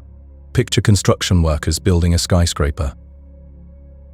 They start with an invisible foundation, then add the steel framework, and finally the visible parts that make the building shine. Dark matter is like that foundation and framework, shaping where galaxies can form and where they can't. Computer simulations help us understand how this happened. When scientists model the universe using only visible matter, the results look nothing like what we observe.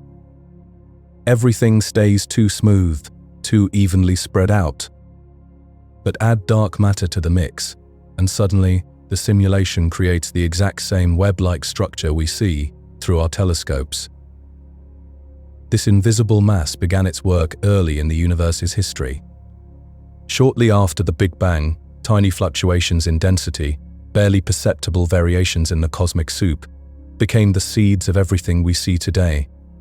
Dark matter, unaffected by the radiation that was heating up regular matter, could start clumping together first. Over billions of years, gravity pulled material toward these slightly denser regions. The dark matter formed long threads connecting larger concentrations, creating a cosmic highway system. Only later did regular matter cool down enough to settle into these pre-existing structures, forming stars and galaxies along the densest parts of the web.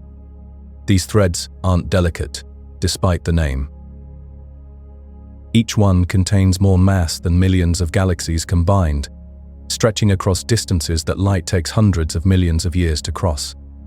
Galaxies form along them like cities along a major highway, clustering where the traffic is heaviest. The empty spaces between threads tell their own story. These voids aren't completely empty, but they contain far less matter than their surroundings. They exist because dark matter flows away from these regions, following gravity's pull toward denser areas. It's like watching water drain from a bathtub, leaving dry spots where the flow is weakest. What's remarkable is how well this invisible architecture matches our predictions. When scientists include dark matter in their models, they can reproduce the cosmic web almost perfectly. Remove dark matter from the equations, and the universe looks completely different. No filaments, no prominent voids, no intricate structure at all. Galaxies within this web don't just sit passively. They move along the filaments, following currents of dark matter like leaves carried by an invisible stream.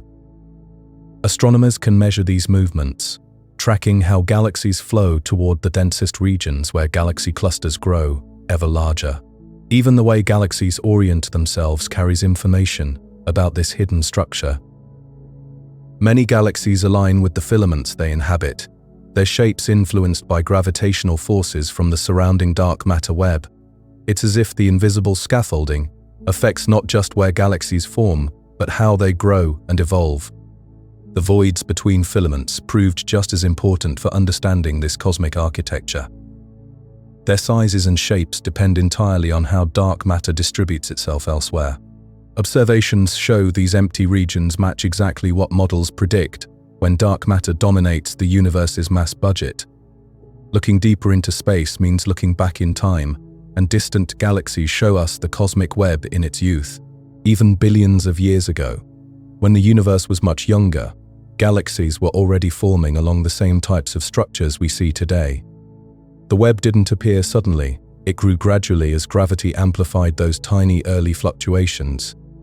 The cosmic microwave background, that faint afterglow from the Big Bang, preserves a baby picture of these fluctuations.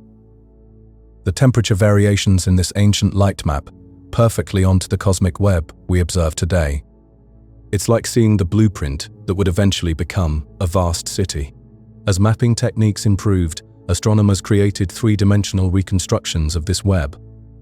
The results are breathtaking, showing an intricate network of filaments, nodes, and voids that extends as far as we can see.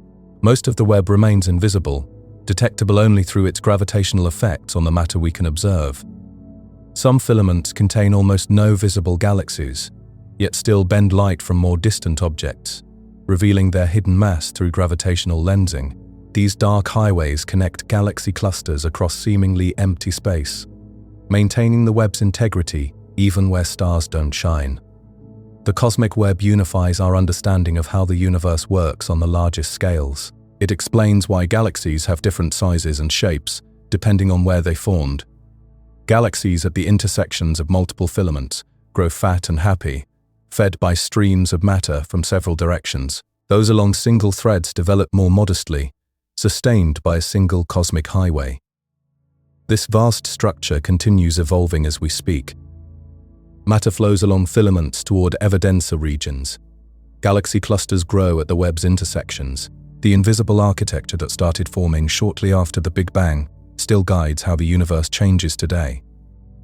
Perhaps the most profound realization is how much remains hidden from our view. The glowing galaxies that first revealed this web represent less than 5% of the matter creating it. The rest, that dark scaffolding holding everything together, remains one of the deepest mysteries in science. Yet its effects are undeniable. Every galaxy, every star, every planet exists where it does because of this invisible web.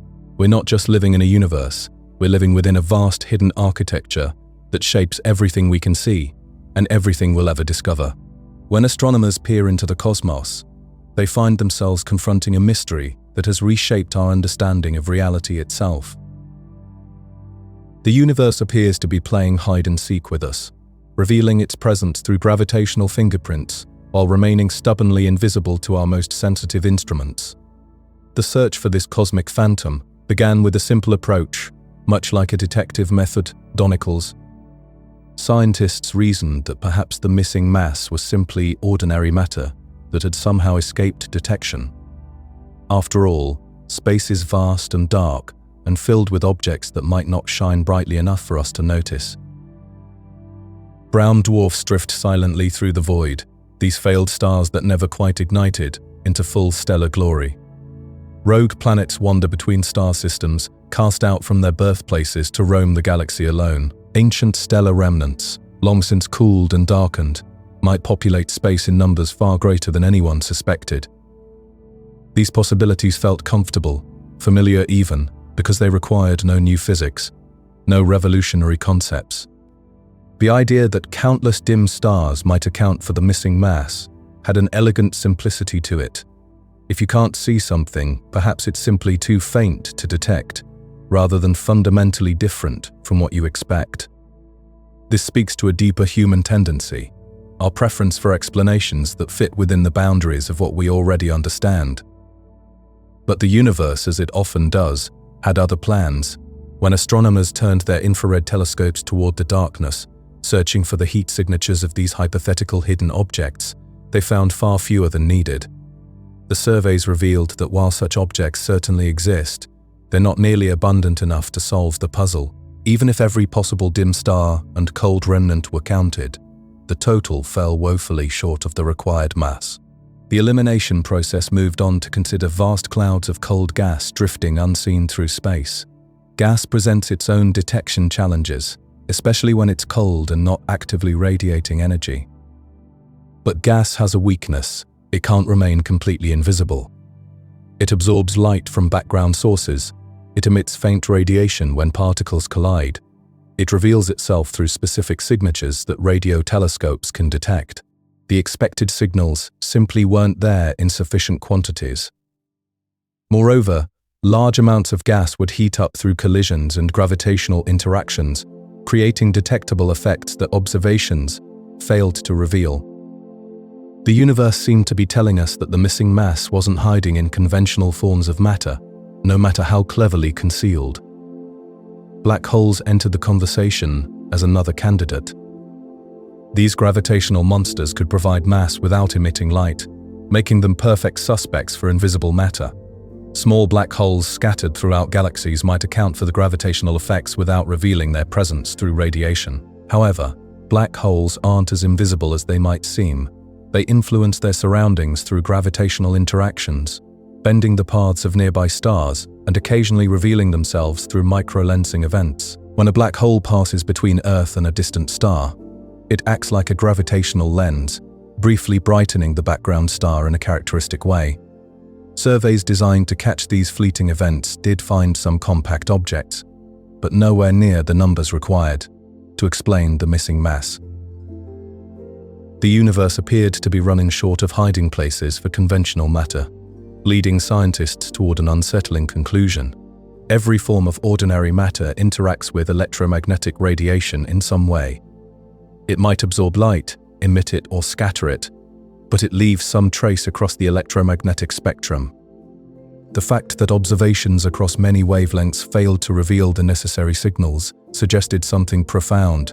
The missing mass might not be ordinary matter at all. This realization forced scientists to question whether their understanding of gravity itself might be incomplete. Perhaps the equations that had served so well in describing planetary motion and stellar dynamics needed modification when applied to galactic scales. The idea held obvious appeal. If gravity behaved differently over vast distances, there might be no missing mass to explain. Modified gravity theories emerged, attempting to account for galaxy rotation curves without invoking unseen matter. Some succeeded admirably in explaining individual galaxies, but the universe is more complex than any single type of observation. When these modified theories were tested against the full range of cosmic phenomena, cracks began to appear.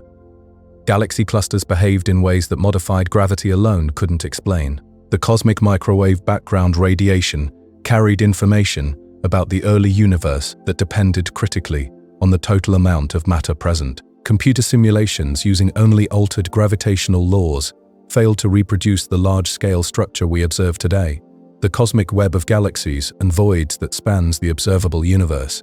The philosophical implications run deep here. We're confronted with the humbling possibility that our most fundamental understanding of matter and gravity might be incomplete. Yet when we test our modified theories against the full complexity of cosmic observations, they fall short. The universe seems to be nudging us toward accepting something genuinely new, rather than simply revising what we already know. Neutrinos briefly entered the spotlight as potential dark matter candidates. These ghostly particles stream through space in vast numbers, barely interacting with anything they encounter. Trillions pass through your body every second without leaving any trace. If neutrinos had slightly more mass than expected, they might contribute significantly to the universe's total mass budget. But neutrinos have a fatal flaw for this role. They move too quickly. Their high speeds prevent them from clumping together efficiently in the early universe. Structure formation requires matter that can settle into dense regions and seed the growth of galaxies and galaxy clusters. Neutrinos are too restless for this cosmic construction project, contributing some mass but remaining inadequate as the primary explanation. The elimination process continued methodically, ruling out errors in distance measurements, hidden populations of exotic astrophysical objects, and various observational limitations. Each improvement in telescope sensitivity and measurement precision only reinforced the reality of the missing mass problem, rather than explaining it away. As conventional explanations fell by the wayside, attention turned toward truly exotic possibilities. Primordial black holes, formed in the earliest moments after the Big Bang, offered another potential hiding place for dark matter. Unlike black holes born from dying stars, these ancient objects could have existed long before the first stars ignited. The idea carried theoretical appeal, but observational constraints proved challenging. The cosmic microwave background radiation places strict limits on how many primordial black holes could exist without disrupting the nearly perfect patterns we observe in that ancient light. While some contribution remains possible, primordial black holes couldn't account for the majority of dark matter. Through this patient process of elimination, scientists arrived at a startling conclusion. The missing mass couldn't be made of protons, neutrons, electrons, or any other familiar particles. It had to be composed of something that interacts gravitationally, but remains invisible to electromagnetic radiation. The dark matter had to be non-baryonic, fundamentally different from the atoms that make up stars, planets, and people. This constraint comes not just from the failure to detect dark matter directly, but from our understanding of how the elements formed in the early universe. The process of nucleosynthesis, which forged the first hydrogen, helium, and lithium in the cosmic furnace, places strict limits on how much ordinary matter could exist. Observations of the cosmic microwave background reinforce these limits with remarkable precision. The philosophical weight of this conclusion deserves reflection. We find ourselves living in a universe where the familiar matter that makes up everything we can see and touch represents only a small fraction of what actually exists. The majority of matter in the cosmos is composed of particles that don't behave like anything in our everyday experience. These hypothetical dark matter particles wouldn't absorb or emit light. They wouldn't form atoms or molecules. They wouldn't participate in chemical reactions or nuclear processes. Their only required interaction would be gravity, allowing them to influence the cosmic architecture, while remaining essentially invisible to electromagnetic detection. The constraints had narrowed to a specific set of requirements. Dark matter had to be abundant enough to outweigh visible matter by roughly 5-1. It had to be gravitationally influential, but electrically neutral. It needed to move at speeds that allowed efficient clumping in the early universe, enabling structure formation. And it had to remain consistent with observations spanning from individual galaxies to the largest cosmic structures. What emerged from this elimination process wasn't a definitive answer about what dark matter is, but rather a clear boundary around what it cannot be. The cosmic mystery had been refined, focused, and constrained, but not solved. The universe had revealed enough of its secrets to demonstrate that something genuinely new and unfamiliar shapes the cosmic landscape. This methodical narrowing of possibilities represents science at its most rigorous, testing ideas against multiple independent lines of evidence and discarding those that fail to meet the full range of observational constraints. The process reveals both the power and the humility of scientific investigation. Our ability to constrain cosmic mysteries, even when we cannot yet solve them completely. When astronomers exhausted every possibility they could think of, when familiar matter failed to explain what they were seeing, something profound became clear. The universe wasn't just hiding mass from us. It was revealing the limits of our understanding. Think about that for a moment. Everything we thought we knew about matter, every particle we'd discovered, every force we'd mapped, suddenly wasn't enough. The invisible scaffolding holding galaxies together, pulling them into clusters, weaving the cosmic web itself, had to be made of something entirely different. Something that could bend space and time through gravity alone, while remaining completely indifferent to light, heat, electric charge, all the usual ways matter announces its presence. It's almost as if the universe designed a perfect hide-and-seek player. This realization pushed science into uncharted territory. When your telescopes can't see something, when your instruments can't detect it directly, you have to get creative. You have to think like a detective working a case where the only evidence is what's missing. That's exactly what happened when physicists turned their attention to particles that might not even exist yet. But here's the thing about particles in physics. You can't just make them up because they're convenient. They have to fit into the larger puzzle, the mathematical frameworks that describe how nature works at its most fundamental level.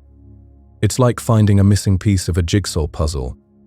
You know it has to have certain edges, certain colors, or it won't fit with everything else. One of the first serious candidates that emerged was something called a weakly interacting massive particle, or WIMP for short. The name tells you almost everything you need to know. These hypothetical particles would be massive enough to influence gravity, pulling on galaxies and clusters, but they'd interact so weakly with everything else that they'd be essentially invisible. WIMPs would only respond to gravity and something called the weak nuclear force. Now, the weak nuclear force isn't something you encounter in daily life. It's responsible for certain kinds of particle decay, events that happen deep inside atomic nuclei. But it doesn't affect the ordinary interactions that make matter visible to us. It's almost like having a conversation in a language that only a few particles can understand. These particles would need to be much heavier than neutrinos, those ghostly particles that zip through your body by the billions every second, without you noticing. The extra mass would allow WIMPs to clump together early in the universe's history, forming the gravitational seeds that would eventually grow into galaxies. But they wouldn't move too fast, which is important because if dark matter particles were racing around at high speeds, they couldn't stick together long enough to build the structures we see. Stability was another crucial requirement. These particles would need to resist falling apart, remaining intact for billions of years. After all, dark matter has been shaping the universe since almost the very beginning. It's like needing a building material that can last for geological ages while remaining completely invisible. What made WIMPs particularly appealing was something researchers started calling the WIMP miracle. It sounds almost too good to be true, and maybe it was. The calculations showed that particles with the right mass and interaction strength would naturally produce exactly the right amount of dark matter when the early universe cooled down. Picture the universe in its infancy, unimaginably hot and dense. Particles were constantly forming, colliding, annihilating each other in a cosmic dance of creation and destruction. As the universe expanded and cooled, this frantic activity would slow down. If WIMPs existed back then, they would have been produced in enormous numbers. But as temperatures dropped, their annihilation rate would decrease until a stable population remained. The remarkable thing was that this predicted population matched almost perfectly with the amount of dark matter that astronomers were inferring from their observations. It was as if the universe had planned it that way, connecting the physics of particles with the architecture of cosmic structure. Some coincidences feel too convenient to ignore. This led to an ambitious program of direct detection experiments. The idea was elegantly simple. Even if WIMPs rarely interacted with ordinary matter, occasionally, very rarely, one might bump into an atomic nucleus hard enough to leave a trace. It would be like trying to catch raindrops in a desert, but with sensitive enough equipment, patient enough observation, it might be possible. Scientists began building detectors deep underground, shielded from cosmic rays and other sources of background noise. These facilities used everything from liquid xenon to crystals cooled to nearly absolute zero, all designed to measure the tiniest possible energy release when a WIMP might collide with an atom. The hope was simple. A faint recoil, a subtle signal, might provide the first direct evidence that dark matter particles actually existed. It would be like finally hearing a whisper from the invisible majority of the universe. As the experiments improved, becoming more and more sensitive, something unexpected happened. The detectors remained stubbornly quiet. Each new generation could detect fainter and fainter signals, but the WIMPs simply weren't showing up. The silence began to tell its own story. This didn't necessarily mean WIMPs didn't exist. The range of possible properties for these particles was enormous. But it did suggest that if they were real, they were far more elusive than originally predicted. Perhaps they interacted even more weakly than anyone had imagined. While WIMPs captured much of the attention, they weren't the only possibility. Another candidate emerged from a completely different corner of physics, addressing an entirely separate puzzle. This candidate was called the axion. Axions were originally proposed to solve a symmetry problem in the strong nuclear force, the force that holds atomic nuclei together, but physicists quickly realized that these hypothetical particles had exactly the right properties to be dark matter. Sometimes solutions to one problem accidentally solve another. Unlike WIMPs, axions would be extraordinarily light, almost massless by comparison. They would interact so weakly with ordinary matter that they could pass through entire planets without leaving any trace. Yet despite their tiny individual mass, they could exist in such staggering numbers that collectively they would contribute enormous mass to the universe. Axions wouldn't behave like ordinary particles. Instead of forming discrete clumps, they would create a kind of field permeating all of space, with subtle variations in density providing the gravitational scaffolding that shapes cosmic structure. It's a completely different way of thinking about matter itself. Detecting axions required entirely different approaches.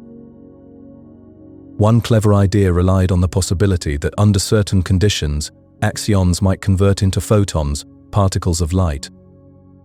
Experiments were designed using powerful magnetic fields and incredibly sensitive detectors, hoping to catch these rare conversion events. The challenge was that nobody knew exactly what mass an axion might have, so researchers had to search across many different frequencies, like tuning through a vast cosmic radio dial, looking for a signal that might not even be there.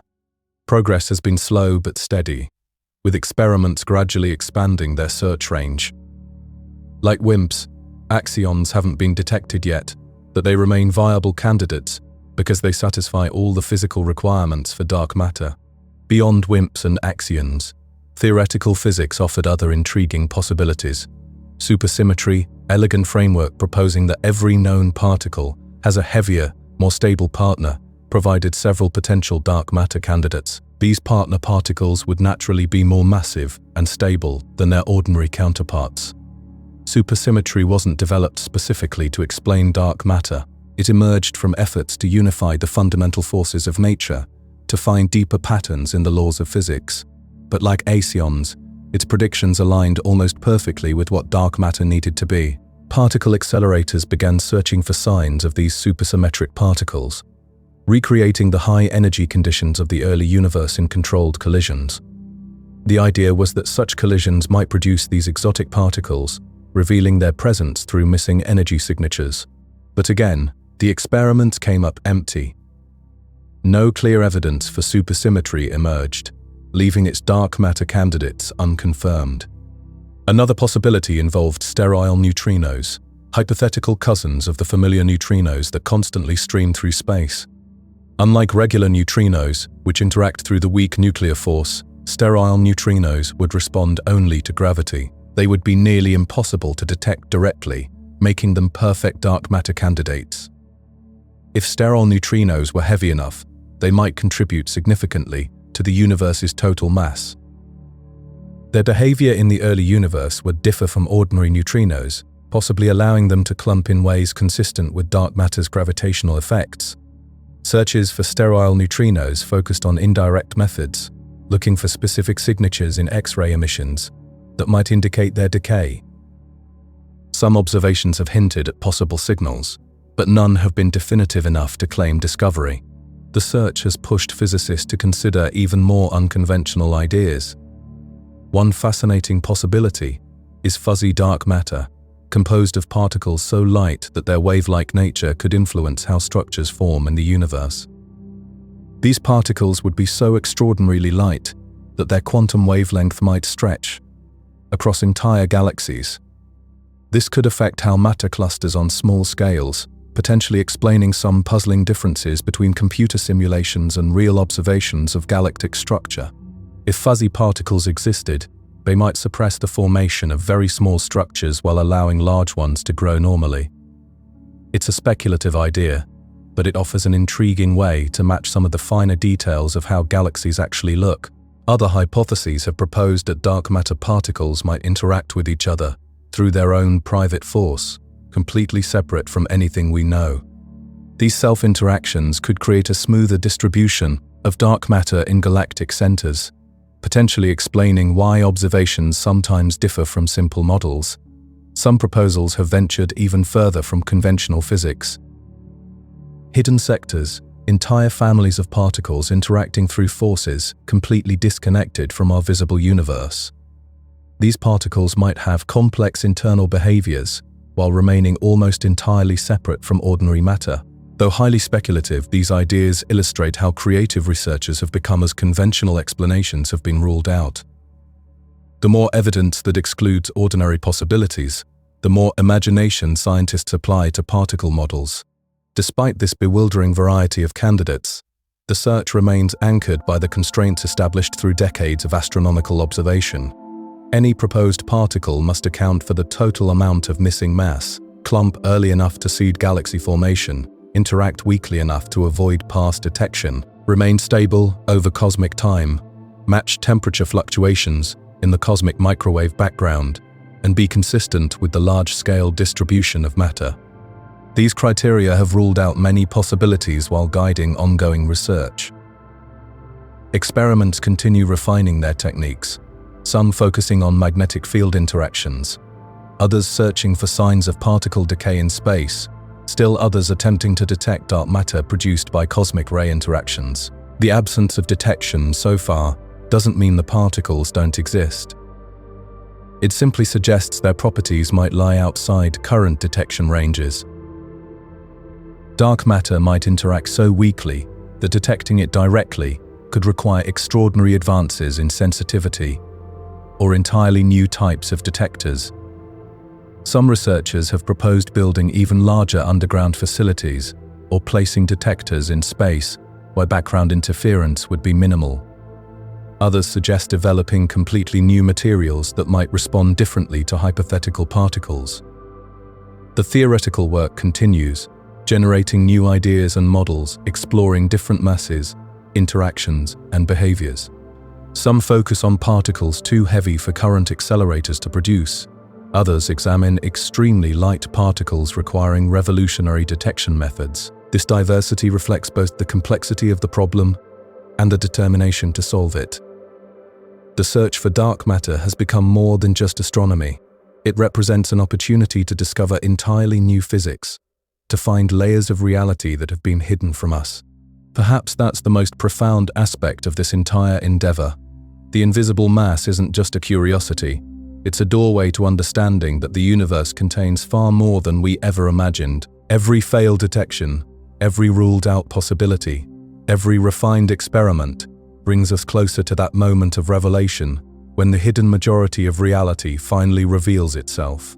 The invisible substance that shapes our cosmos presents one of the most puzzling challenges in modern science. When astronomers peer into the depths of space, they witness galaxies spinning in ways that defy explanation based on the matter we can actually see. Something unseen must be pulling strings behind the cosmic curtain. This realization led scientists down a path that would connect the smallest scales of reality with the grandest structures in the universe. The hunt began not with random guesses, but with careful reasoning about what properties this mysterious substance must possess. Whatever dark matter turns out to be, it needs to behave like a cosmic architect, quietly building the scaffolding upon which galaxies form, while remaining completely invisible to our telescopes. Think about how strange this requirement really is. We're searching for something that can move entire star systems, yet passes through ordinary matter as if it weren't there at all. It's like trying to find a master sculptor who works only in shadows, leaving behind magnificent structures but never revealing the tools used to create them. One family of candidates emerged from the quantum world, particles that scientists call WIMPs. These hypothetical entities would interact with regular matter only through gravity and the weak nuclear force, the same force responsible for certain types of radioactive decay. The beauty of WIMPs lies in their mathematical elegance. They arise naturally from theories that attempt to explain other mysteries in particle physics. During the universe's infancy, when temperatures soared beyond imagination, WIMPs would have been created in vast numbers. As space expanded and cooled, these particles would have collided with each other, annihilating in flashes of energy, but some would have survived this cosmic massacre, and calculations suggest the survivors would number exactly right to account for the dark matter we observe today. This cosmic coincidence struck physicists as almost too perfect to ignore. Detecting WIMPs requires incredible patience and precision. Deep beneath Earth's surface, in abandoned mines and specially carved caverns, scientists have built some of the most sensitive instruments ever constructed. These underground laboratories shield delicate detectors from the constant shower of cosmic rays that bombard our planet. Here, in chambers filled with liquid xenon or surrounded by crystals, cooled to nearly absolute zero, researchers wait for the faintest whisper of a WIMP collision. The challenge is immense. If a WIMP strikes an atomic nucleus, it would transfer only a tiny amount of energy, like a feather brushing against a boulder. Detecting this infinitesimal signal requires separating it from countless sources of background noise. Every radioactive decay in the surrounding rock, every cosmic ray that manages to penetrate the shielding, every vibration from distant machinery can mimic the signature scientists.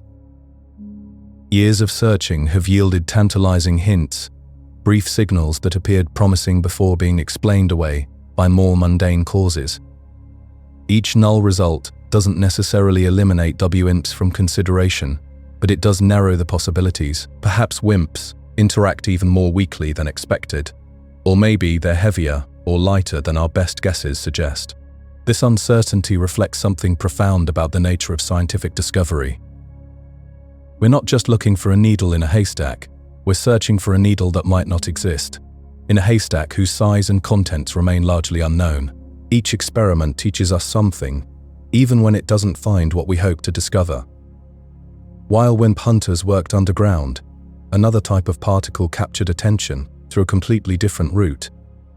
Axions were born from an attempt to solve a puzzle in the strong nuclear force, the glue that holds atomic nuclei together.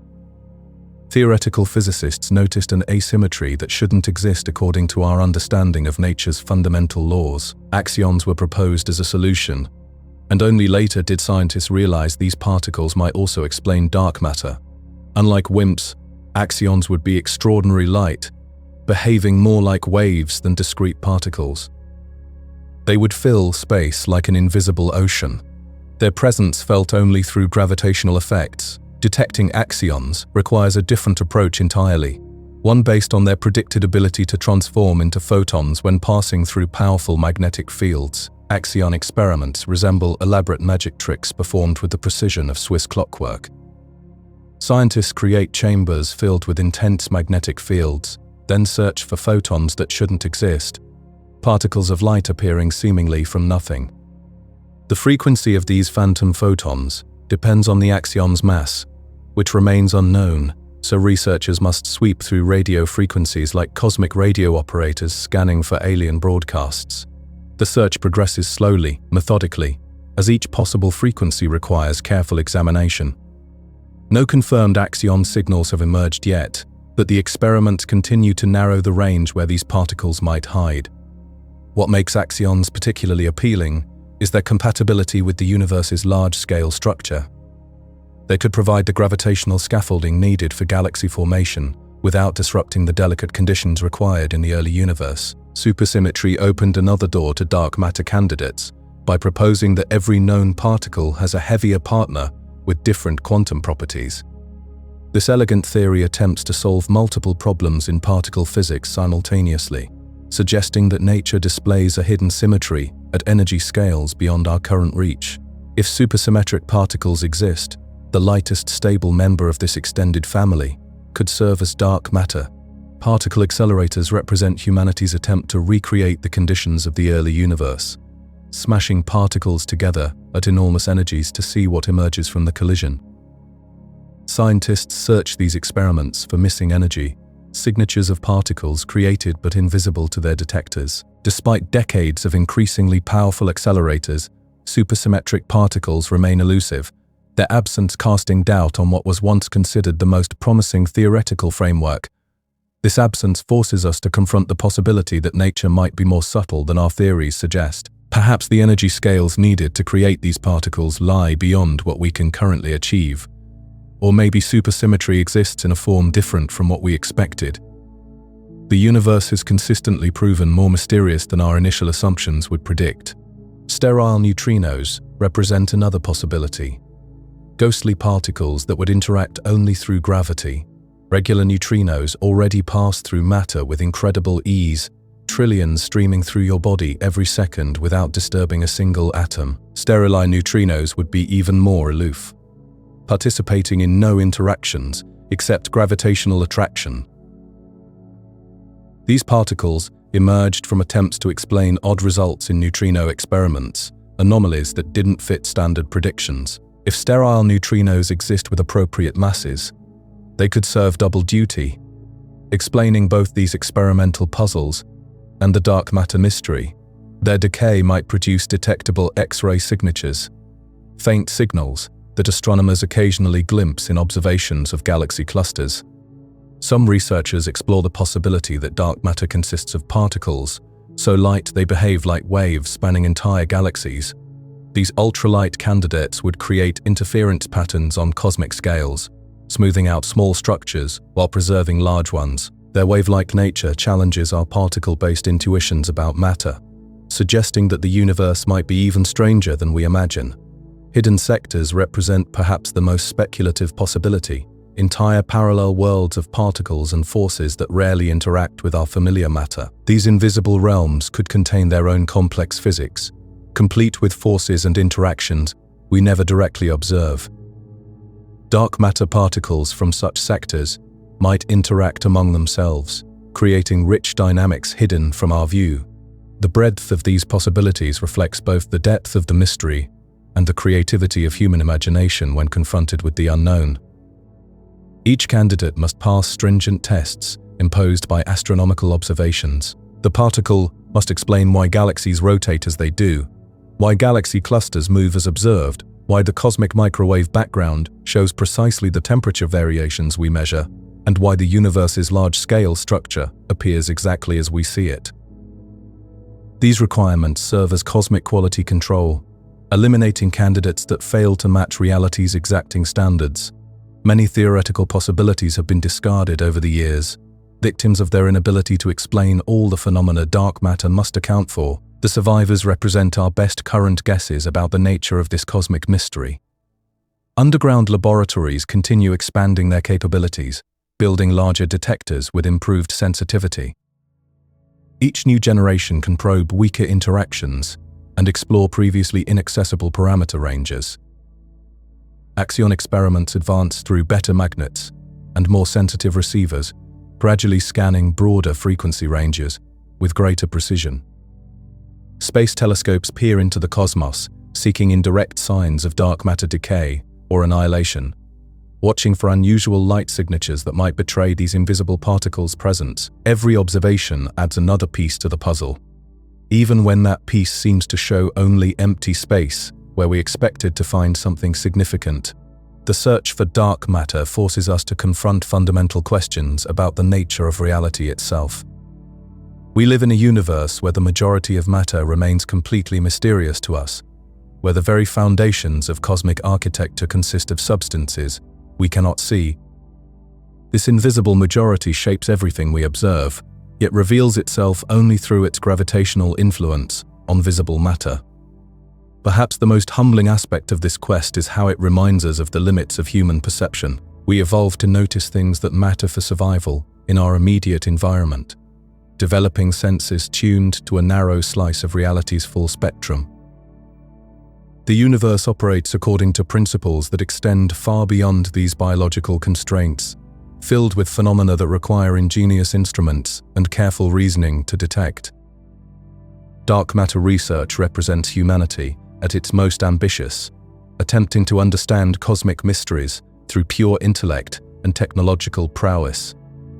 We build detectors deep underground and launch telescopes into space, all in pursuit of something that might not interact with our instruments in any detectable way. The enterprise requires a peculiar form of faith, confidence that nature's secrets can be unraveled through persistent, careful investigation, even when those secrets remain stubbornly hidden. Whether dark matter consists of WIMPs, axions, sterile neutrinos, or something entirely unexpected, its discovery will fundamentally change our understanding of reality. We stand at the threshold of potentially the greatest revelation in the history of science, the identification of the invisible substance that gives structure to everything we see in the cosmos. Until that moment arrives, we continue our patient vigil, watching and waiting for the universe to reveal one of its deepest secrets. The universe might be teeming with particles that slip through our fingers like ghosts, passing through entire planets without leaving so much as a whisper. When scientists first realized they needed to catch these elusive entities, they faced a puzzle that challenged everything about how we detect the invisible. Imagine trying to hear a feather land on carpet while standing next to a construction site. That's essentially what researchers were up against. The art of finding something that barely exists requires a kind of technological meditation. Scientists had to learn to listen with instruments so sensitive they could detect disturbances smaller than the vibration of an ant walking across glass. This isn't just about building bigger machines. It's about creating perfect silence so that even the faintest whisper becomes audible. Deep beneath mountains, in chambers carved from solid rock, researchers built their listening posts. The Earth itself became their shield, blocking out the constant shower of particles that rain down from space. These cosmic rays bombard our planet every second, like invisible hail that would drown out any subtle signal. So scientists went underground, sometimes thousands of feet below the surface, where the weight of rock above filtered out this cosmic noise. Walking into these facilities feels like entering a temple dedicated to quietude. Every temperature change gets monitored, every vibration measured, every molecule of air analyzed. The slightest shift in humidity could throw off delicate measurements. It's remarkable how much the universe conspires to create noise, when all you want is perfect stillness. In these underground sanctuaries, researchers filled massive tanks with liquid xenon, a noble gas that becomes luminous when struck by particles. Think of it as cosmic paint that glows briefly when touched by the invisible. When something collides with a xenon atom, it produces a tiny flash of light and a whisper of electrical current. Scientists can measure these signals map their locations, analyze their timing, all to determine whether they witnessed a ghost from the dark side of reality. The purity required for these experiments borders on the obsessive. Even a single radioactive atom, hiding among billions of xenon atoms, could mimic the signal they're searching for. The purification process resembles an elaborate ritual, removing impurities down to levels that would make pharmaceutical companies jealous. It's as if researchers are distilling the essence of nothingness itself. Other experiments took a different approach, using crystals cooled to temperatures that approach absolute zero. At such extreme cold, these crystals become extraordinarily sensitive to the tiniest vibrations. If a dark matter particle deposited even a microscopic amount of energy, the crystal would ring like a bell, but with a tone so faint it exists, almost entirely in theory.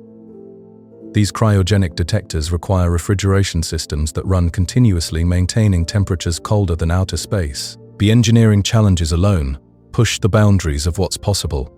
It makes you wonder about our relationship with extremes, how far we're willing to go to glimpse the hidden architecture of reality. Controlling background noise became as important as detecting the signal itself. Every material used in construction had to be screened for radioactivity. Every bolt, every wire, every surface coating was scrutinized. Even the surrounding rock walls were analyzed to ensure they wouldn't emit stray particles. Radon gas, seeping naturally from stone, had to be monitored and removed.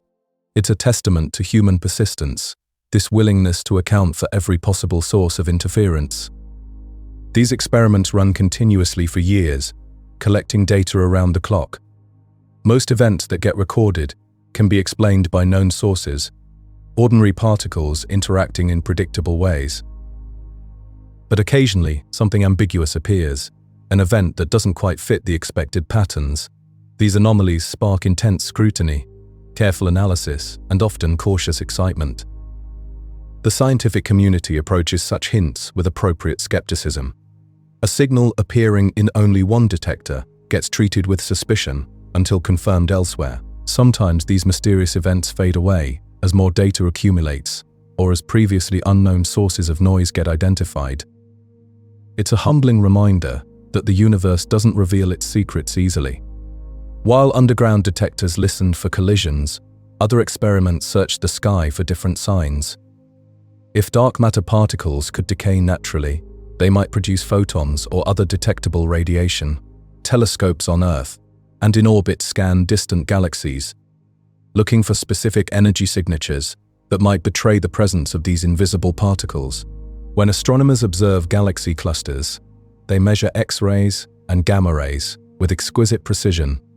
If a particular energy line appeared consistently across multiple observations, it could indicate particles of a specific mass decaying throughout the cosmos. Several intriguing signals have emerged over the years, but none have survived the rigorous verification process that science demands. Particle accelerators offer yet another window into this hidden realm. By smashing particles together at enormous energies, researchers can create conditions that don't exist naturally on Earth. If dark matter particles get produced in these collisions, they won't interact with the detectors directly. Instead, they'll escape invisibly, leaving behind only missing energy and momentum.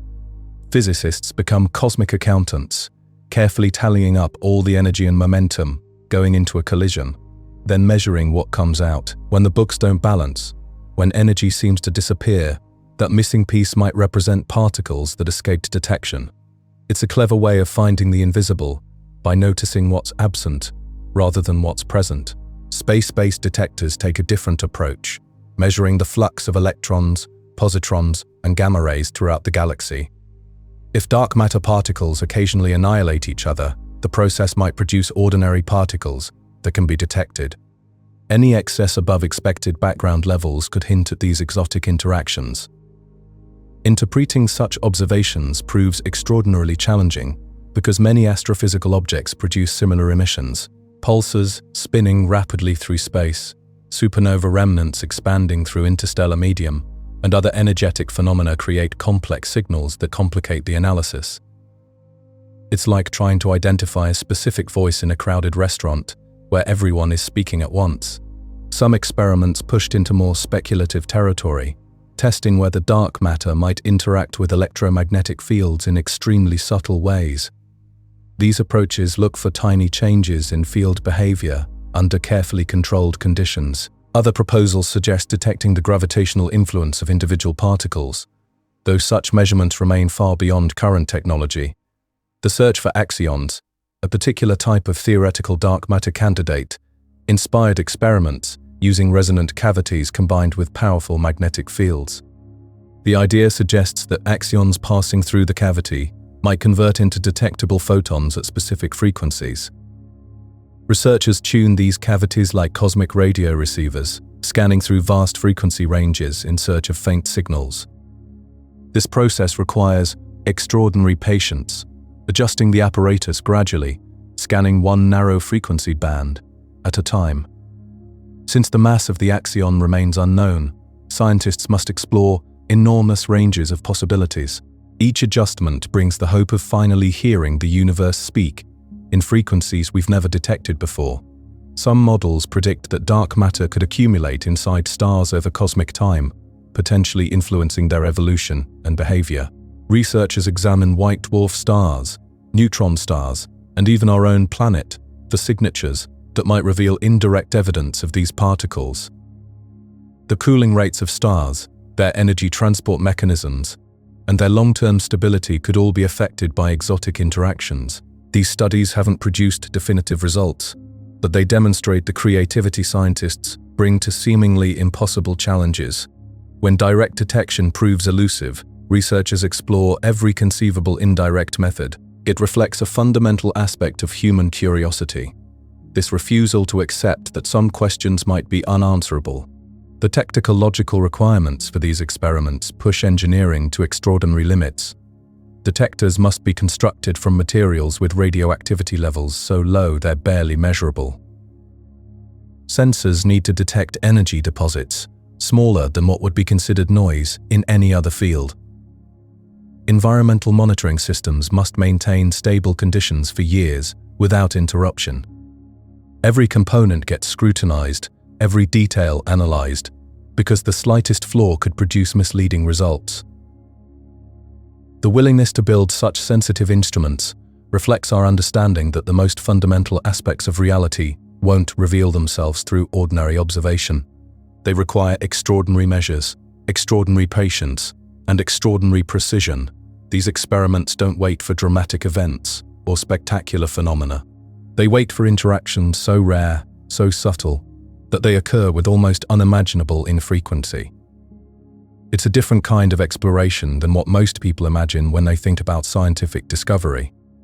There are no explosions, no sudden revelations, just the gradual accumulation of data points that might, eventually, reveal the hidden foundation of everything we see.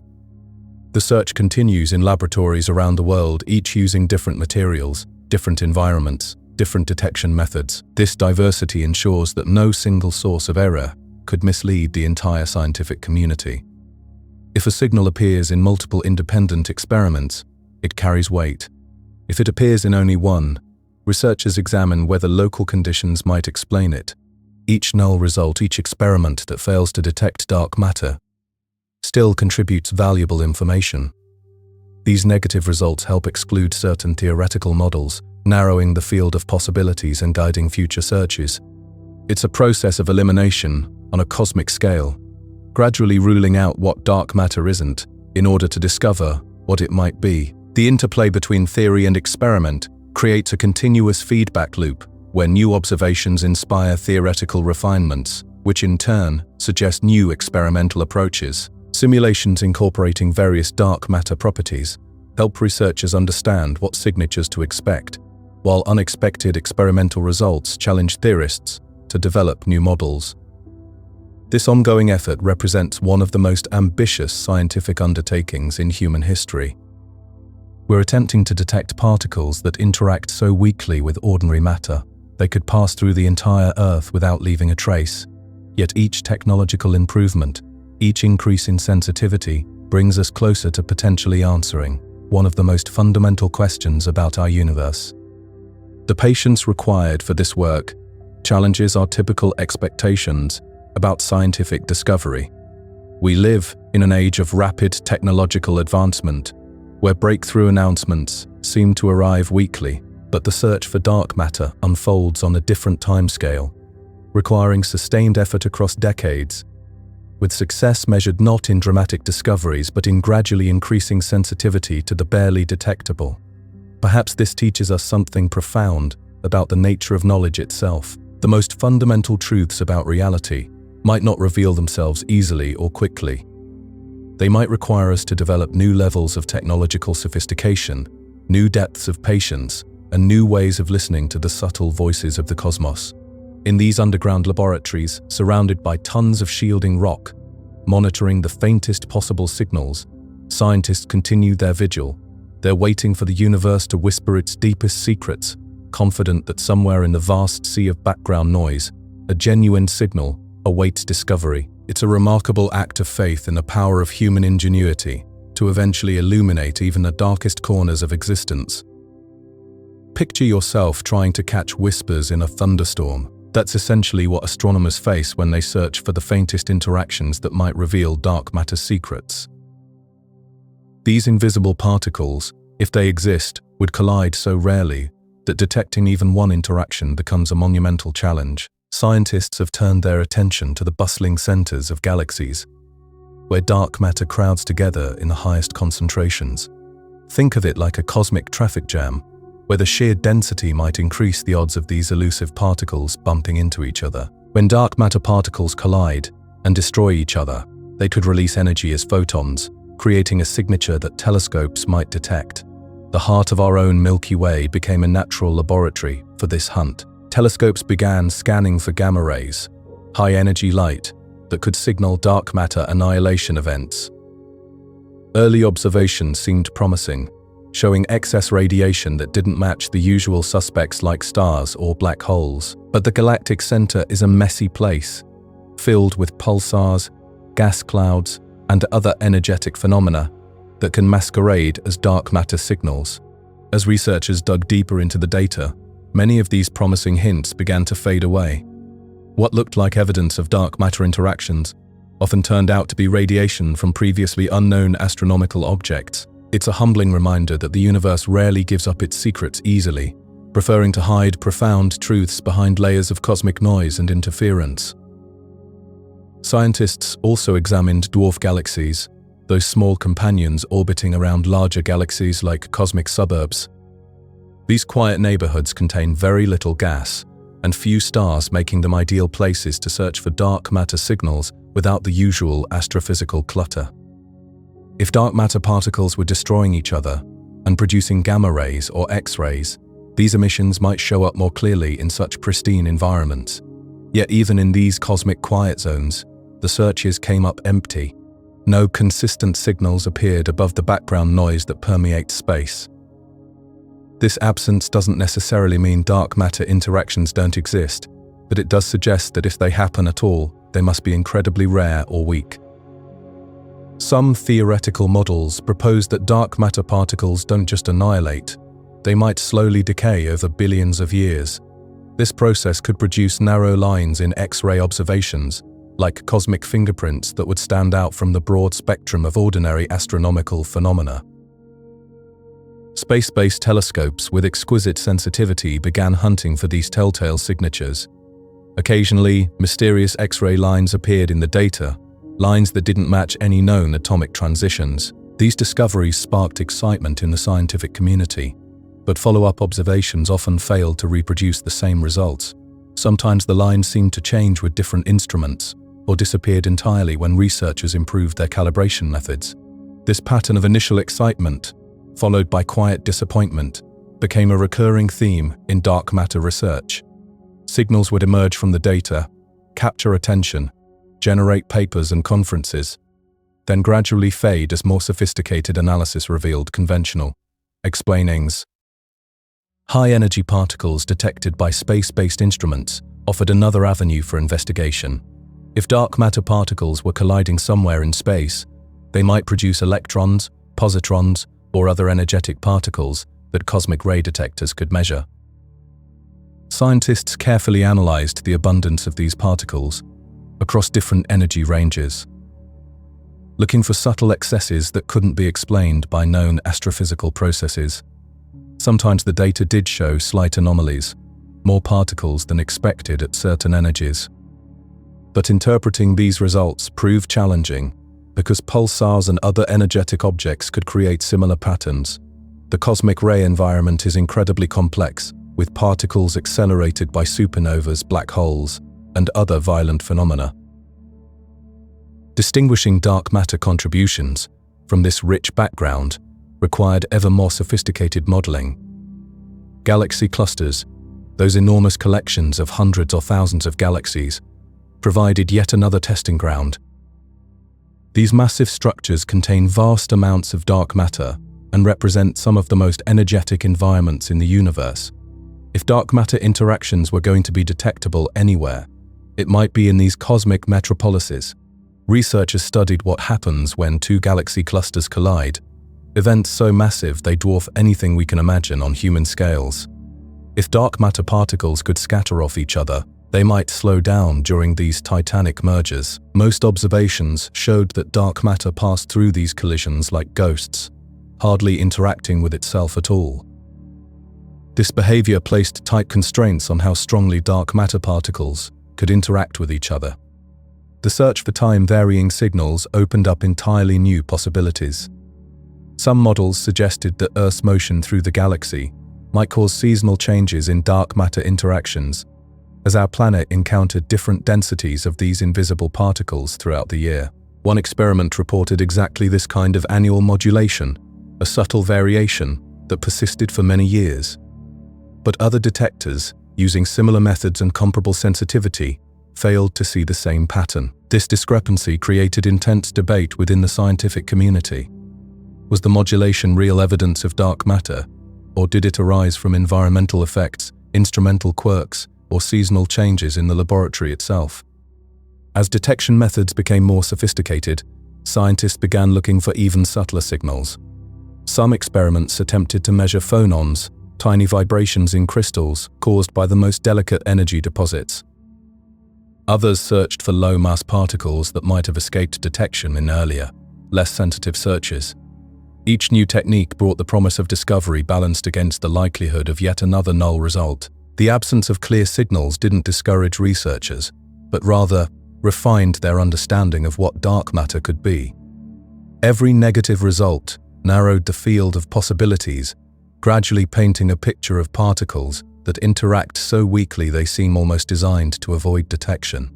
There's something profound about this cosmic game of hide and seek. We're searching for something that might make up most of the matter in the universe, yet it interacts with ordinary matter so rarely that decades of increasingly sophisticated searches have yielded only hints and maybes.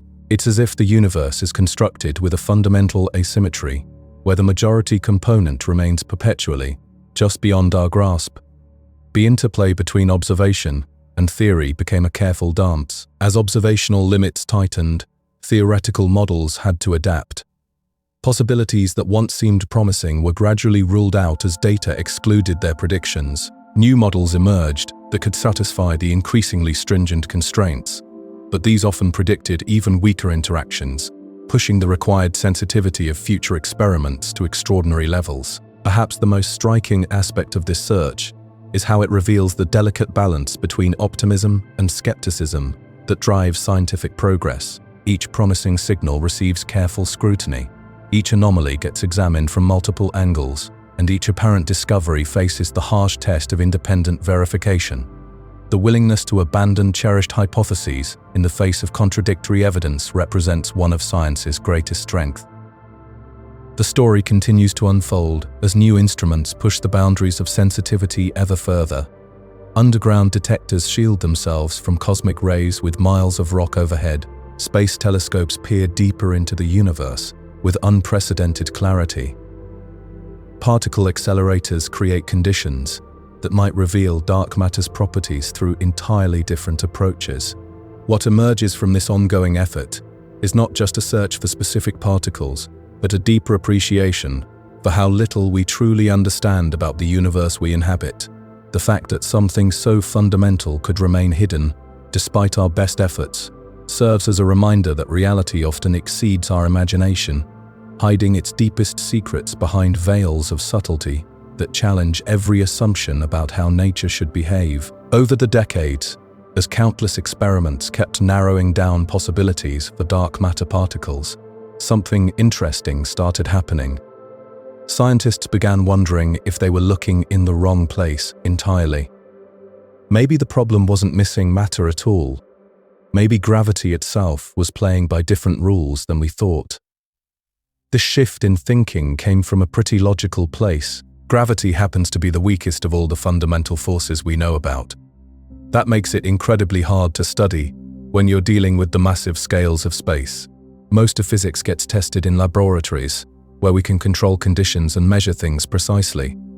But gravity operates on such enormous distances that we can barely scratch the surface of understanding how it really works out there. When you think about it, we've been assuming that gravity follows the same rules everywhere, from dropping an apple to holding entire galaxies together. But what if that assumption was wrong? What if gravity got stronger, or weaker, or just behaved differently when you're dealing with the vast emptiness between stars? The whole idea really took off when researchers kept staring at those puzzling galactic rotation curves.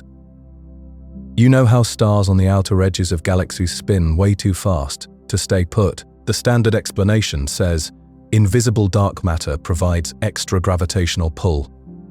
But there's another way to look at it. What if gravity itself becomes more powerful at those low accelerations? What if the familiar inverse square law that works so well on Earth just doesn't apply the same way in the depth of space? One of the most talked about alternatives suggested that gravitational acceleration goes through a subtle change when it gets really weak. The theory didn't throw out everything we know about gravity. It just said our familiar laws need some tweaking under specific conditions. And honestly, the idea was pretty appealing because it explained galactic behavior without requiring enormous amounts of invisible stuff floating around. The early results were actually quite impressive. When researchers applied these modified gravity equations to individual galaxies, the numbers worked out beautifully. Stars moved at exactly the speeds you'd predict, without needing any dark matter at all. Galaxy after galaxy seemed to follow these new gravitational rules perfectly. But then things got complicated when scientists tried scaling up to larger structures. Galaxy clusters presented a major headache. The mismatch between visible matter and gravitational effects in clusters was much more dramatic than in individual galaxies. Even with the modified gravity equations, you still needed additional mass to make the math work. The adjustments that solved the galaxy problem just couldn't handle the cluster scale mysteries. Gravitational lensing created another puzzle. When massive objects bend light from distant sources, that bending should reflect whatever gravitational rules are actually operating. But the lensing measurements kept matching predictions that included dark matter halos, not the modified gravity alternatives. Particularly when galaxy clusters crashed into each other, something strange happened. The gravitational influence followed the galaxies themselves, not the hot gas that got stripped away during the collision. This separation between different types of matter suggested that gravity was following something invisible, something that could pass right through normal matter without interacting. Modified gravity theories had trouble explaining this, unless you added extra hypotheses, which started making the models more complex than the original simple idea. Researchers kept refining these alternative frameworks, proposing more detailed mathematical adjustments to how gravity operated at different scales. Some versions worked well for certain types of objects, but failed completely when tested against others. The universe contains such an incredible variety of structures, from tiny dwarf galaxies to massive galaxy clusters, from the early universe to present-day formations. Any theory trying to replace dark matter had to explain all of these consistently. The cosmic microwave background radiation provided another challenging test. This faint glow from the early universe contains temperature fluctuations that depend on exactly how much matter was present when the universe was young. Models that removed dark matter and modified gravity instead struggled to reproduce these fluctuations accurately. They needed significant adjustments to match the observed patterns. including the relative heights of peaks in the fluctuation spectrum. Meanwhile, dark matter models reproduced these patterns naturally with very few additional assumptions. Computer simulations of cosmic structure formation revealed more problems. Without dark matter, or without some mechanism producing similar gravitational effects early on, the cosmic web wouldn't form as we observe it. Those vast filaments connecting galaxies and clusters simply wouldn't exist. Modified gravity theories tried to produce these structures by adjusting gravitational behavior, but the process became increasingly complex. Simulations had to incorporate multiple layers of gravitational rules, depending on environment, scale, and acceleration levels. Even with all these modifications, some versions failed to match the density contrasts present in real observations. Others created structures that were too diffuse, or arranged differently from what telescopes actually see. Each new layer of complexity made the theories harder to justify, compared to the relatively simple idea that clusters just contain large amounts of unseen mass. Despite these challenges, the exploration continued, because understanding gravity remains absolutely fundamental to cosmology. Researchers revisited the basic equations governing gravitational force, and considered whether extensions of general relativity might naturally produce effects resembling dark matter. Some proposed that gravity might include additional components at large scales, similar to how earlier discoveries revealed hidden elements in other fundamental forces. These extended theories didn't necessarily eliminate dark matter entirely, but attempted to share the explanatory load between modified gravity and unseen mass. In some versions, gravity contained extra fields or terms that altered its behavior depending on distance or matter density. This allowed gravity to behave one way in galaxies and differently in clusters, addressing one of the common problems of simpler modifications. The results produced a diverse range of predictions. Some matched galactic rotation curves, while staying consistent with gravitational lensing data. Others attempted to reproduce cosmic microwave background patterns more accurately, but achieving success across all these different observations remained remarkably difficult. The complexity of universal structure demanded a theory capable of addressing multiple phenomena without producing conflicting results. As alternative gravity models became more sophisticated, dark matter maintained its position as a simpler explanation for many observations. The unseen mass could be incorporated consistently across all scales, while modified gravity often had to adapt in different ways depending on context. Each new observation seemed to require another adjustment to the gravitational rules. The behavior of merging galaxy clusters kept creating problems for modified gravity. Approaches: when clusters pass through each other, observations reveal a clear separation between visible gas and gravitational mass. The gravitational influence follows galaxies, not the gas that gets stripped away. In modified gravity scenarios, gravitational influence should generally follow visible matter unless very special conditions apply. Some theories attempted to account for this by adding additional fields that tracked galaxy positions differently from gas distributions. But these additions made the models increasingly complex and difficult to justify. Each new layer made the theory harder to defend, compared to the straightforward idea that clusters simply contain large amounts of invisible matter. As researchers compared different approaches, they started asking which required fewer assumptions while matching more observations. The dark matter hypothesis introduced a new form of matter, but didn't require changes to well-tested gravitational laws. Modified gravity theories kept the laws of matter unchanged, but introduced new gravitational behaviors or fields. Both approaches introduced something new to physics, so the question became one of explanatory power and simplicity. For many scientists, dark matter provided the more efficient solution. But exploring modified gravity still contributed valuable insights to cosmology. It improved understanding of how gravity behaved in various contexts and pushed researchers to examine assumptions that might otherwise go unquestioned. It also encouraged the development of new tests capable of distinguishing between modified gravity and dark matter scenarios. Some of the most interesting tests involved galaxies with extremely low star counts. These systems provided natural laboratories for testing gravitational behavior. If gravity really behaved differently at low accelerations, these sparse galaxies should reflect that behavior very clearly. Observations of such systems helped test whether modified gravity models could reproduce the data, though many struggled when confronted with the full variety of galactic environments. There were also tests involving the internal motions of stars within galaxies. Modified gravity theories predicted specific relationships between mass distribution and stellar velocities. While these predictions matched some galaxies reasonably well, others deviated significantly from the expected patterns. Dark matter, with its flexibility in spatial distribution, explained these deviations without much difficulty. The more galaxies that got observed, the more variation appeared in their internal structures. Modified gravity needed to account for all of them consistently, which remained a formidable challenge. Each new discovery seemed to reveal another aspect of galactic behavior that required explanation. Despite ongoing challenges, exploring modified gravity inspired broader thinking about the universe. It encouraged researchers to consider whether cosmic behavior might reveal previously unknown aspects of gravitational physics. Even if these theories didn't ultimately replace dark matter, the process strengthened understanding of how gravitational forces might be extended or refined under extreme conditions. Some hybrid models eventually emerged, combining elements of dark matter with modified gravity. These approaches attempted to capture the strengths of each idea while avoiding their individual weaknesses. They remained highly speculative, but reflected genuine efforts to produce more unified explanations for cosmic mysteries.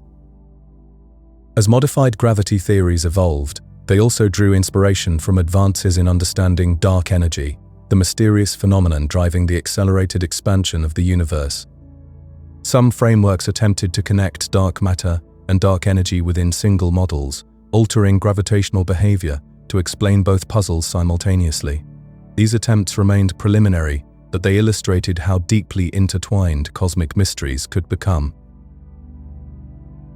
The development of alternative gravity ideas reinforced the critical importance of testing every fundamental assumption in physics. It wasn't sufficient to simply accept dark matter without thoroughly considering whether gravity might behave differently at scales far beyond everyday experience. This kind of scrutiny ensured that the dark matter hypothesis remained robust rather than simply unquestioned by the scientific community. Each new test of gravitational behavior provided fresh opportunities to refine understanding, eliminate weaker theoretical ideas, and strengthen the foundations of modern cosmology. At the same time, the growing list of successful predictions made by dark matter models, especially when combined with detailed computer simulations, made them increasingly challenging to replace with alternatives. Modified gravity could mimic certain observational features, but it struggled with the remarkably wide range of observations that had accumulated over many decades of research. The separation between visible and gravitational mass in galaxy clusters, the detailed patterns in cosmic microwave background radiation, the intricate structure of the cosmic web, and the diverse behavior of individual galaxies, all of these aligned more naturally with the presence of substantial amounts of unseen matter distributed throughout the universe. When we look up at the night sky, we're seeing only a tiny fraction of what's actually out there. The stars, planets, and glowing gas clouds that catch our eye, they're just the tip of an enormous cosmic iceberg. Most of the universe consists of something we can't see, can't touch, and can't directly detect with any instrument we've ever built. This invisible substance doesn't glow, doesn't emit heat, doesn't reflect light. It's called dark matter, and it makes up roughly 5 times more mass than all the ordinary matter in existence. Every atom in your body, every grain of sand, every star in the sky, when you add it all up, it's still vastly outnumbered by this mysterious component. The strange thing is, we only discovered dark matter because galaxies weren't behaving the way they should.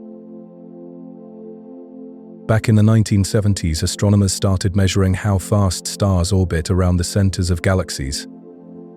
They expected to find that stars farther out would move slower, just like planets in our solar system. Neptune crawls along compared to Mercury because the sun's gravity weakens with distance. But that's not what they found. Stars at the edges of galaxies were whipping around, just as fast as stars near the center. It was like watching a figure skater spin with their arms stretched out, but somehow maintaining the same speed from fingertips to torso. The math didn't work unless there was much more mass present than anyone could see. This discovery opened up one of the deepest mysteries in science. Here was something that clearly existed, something with enormous influence over the structure of the universe. Yet it remained completely invisible to us. It's a bit like trying to understand a puppet show, when you can only see the puppets dancing, never the strings or the hands controlling them. Dark matter particles are streaming through your body right now, billions of them every second. They pass through the Earth as if it were made of gossamer. They flow between the atoms and the walls around you, through the chair you're sitting in, through your skin and bones and blood. Yet you feel absolutely nothing, because these particles almost never interact with ordinary matter. Imagine trying to catch smoke with a butterfly net, except the smoke is 1,000,000 times more elusive. That's essentially what scientists are doing when they try to detect dark matter directly.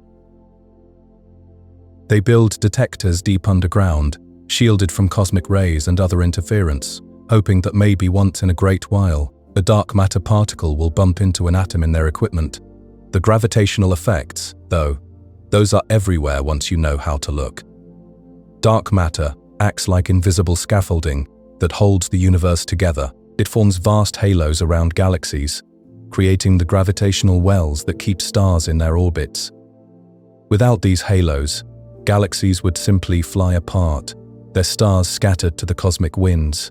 The Milky Way sits inside one of these dark matter halos, a roughly spherical cloud that extends far beyond the visible edge of our galaxy.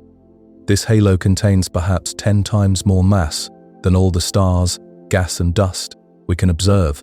It's like living inside a snow globe, but the glass sphere is made of something completely transparent and intangible. Galaxy clusters, the largest structures held together by gravity, tell an even more dramatic story. When astronomers look at these massive collections of galaxies, they find that the visible matter accounts for only about 15% of the total mass needed to hold the cluster together. The rest is dark matter, creating an invisible web that binds hundreds or thousands of galaxies into a single, slowly evolving structure.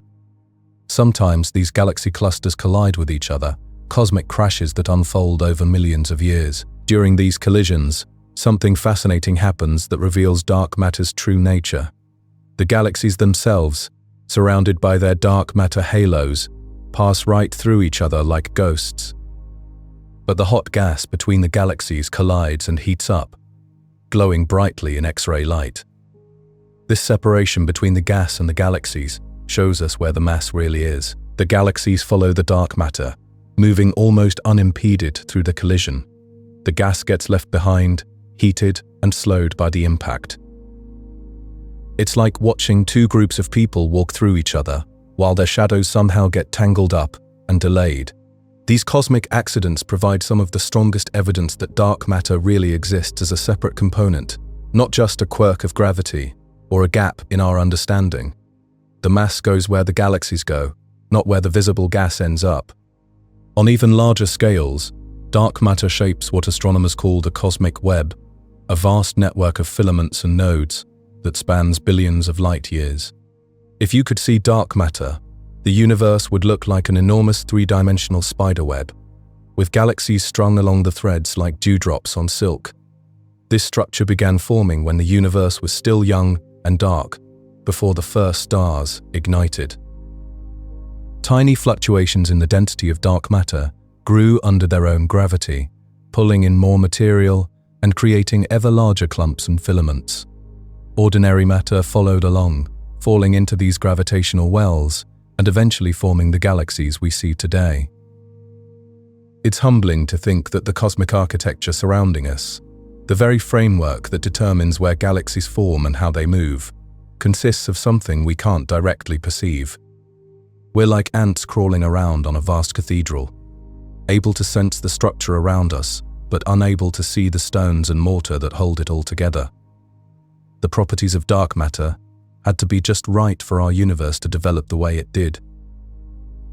If dark matter particles moved too quickly in the early universe, they would have smoothed out the tiny irregularities that eventually grew into galaxies.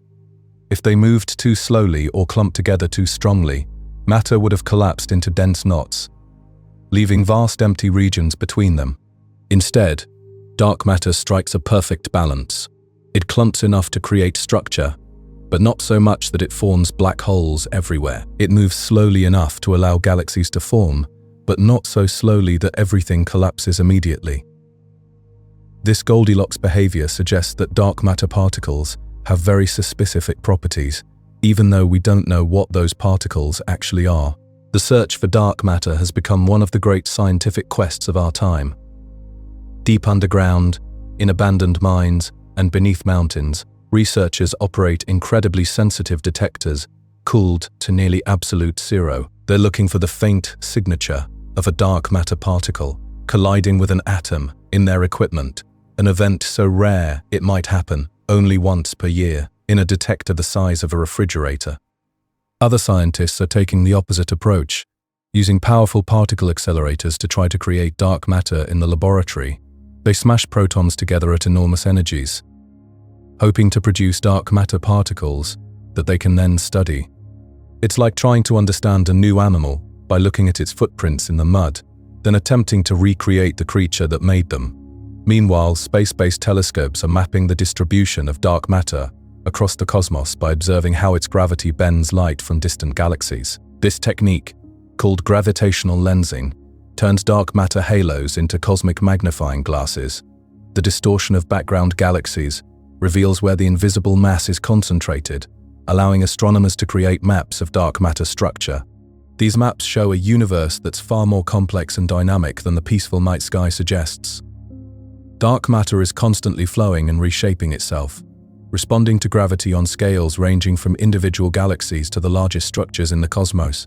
It's like watching a slow-motion river system, with currents and eddies and confluence points. Except the river is made of invisible matter, and the flow takes millions of years to change. The philosophical implications are staggering. We live in a universe where the majority of matter exists in a form completely alien to our everyday experience. The solid ground beneath our feet, the air we breathe, the light from the stars, all of it represents just a small fraction of what's really there. It's as if we've been reading a book where most of the pages are written in invisible ink. This realization challenges our perception of reality in fundamental ways. We tend to think of the physical world as something concrete and knowable, built from atoms and molecules that follow well-understood rules. But dark matter suggests that the universe operates on principles we're only beginning to grasp, using components we can barely detect. Yet, there's something oddly comforting about dark matter's influence. While we can't see it or touch it, its gravitational effects are completely reliable and predictable. It follows the same laws of physics that govern everything else, just from a distance.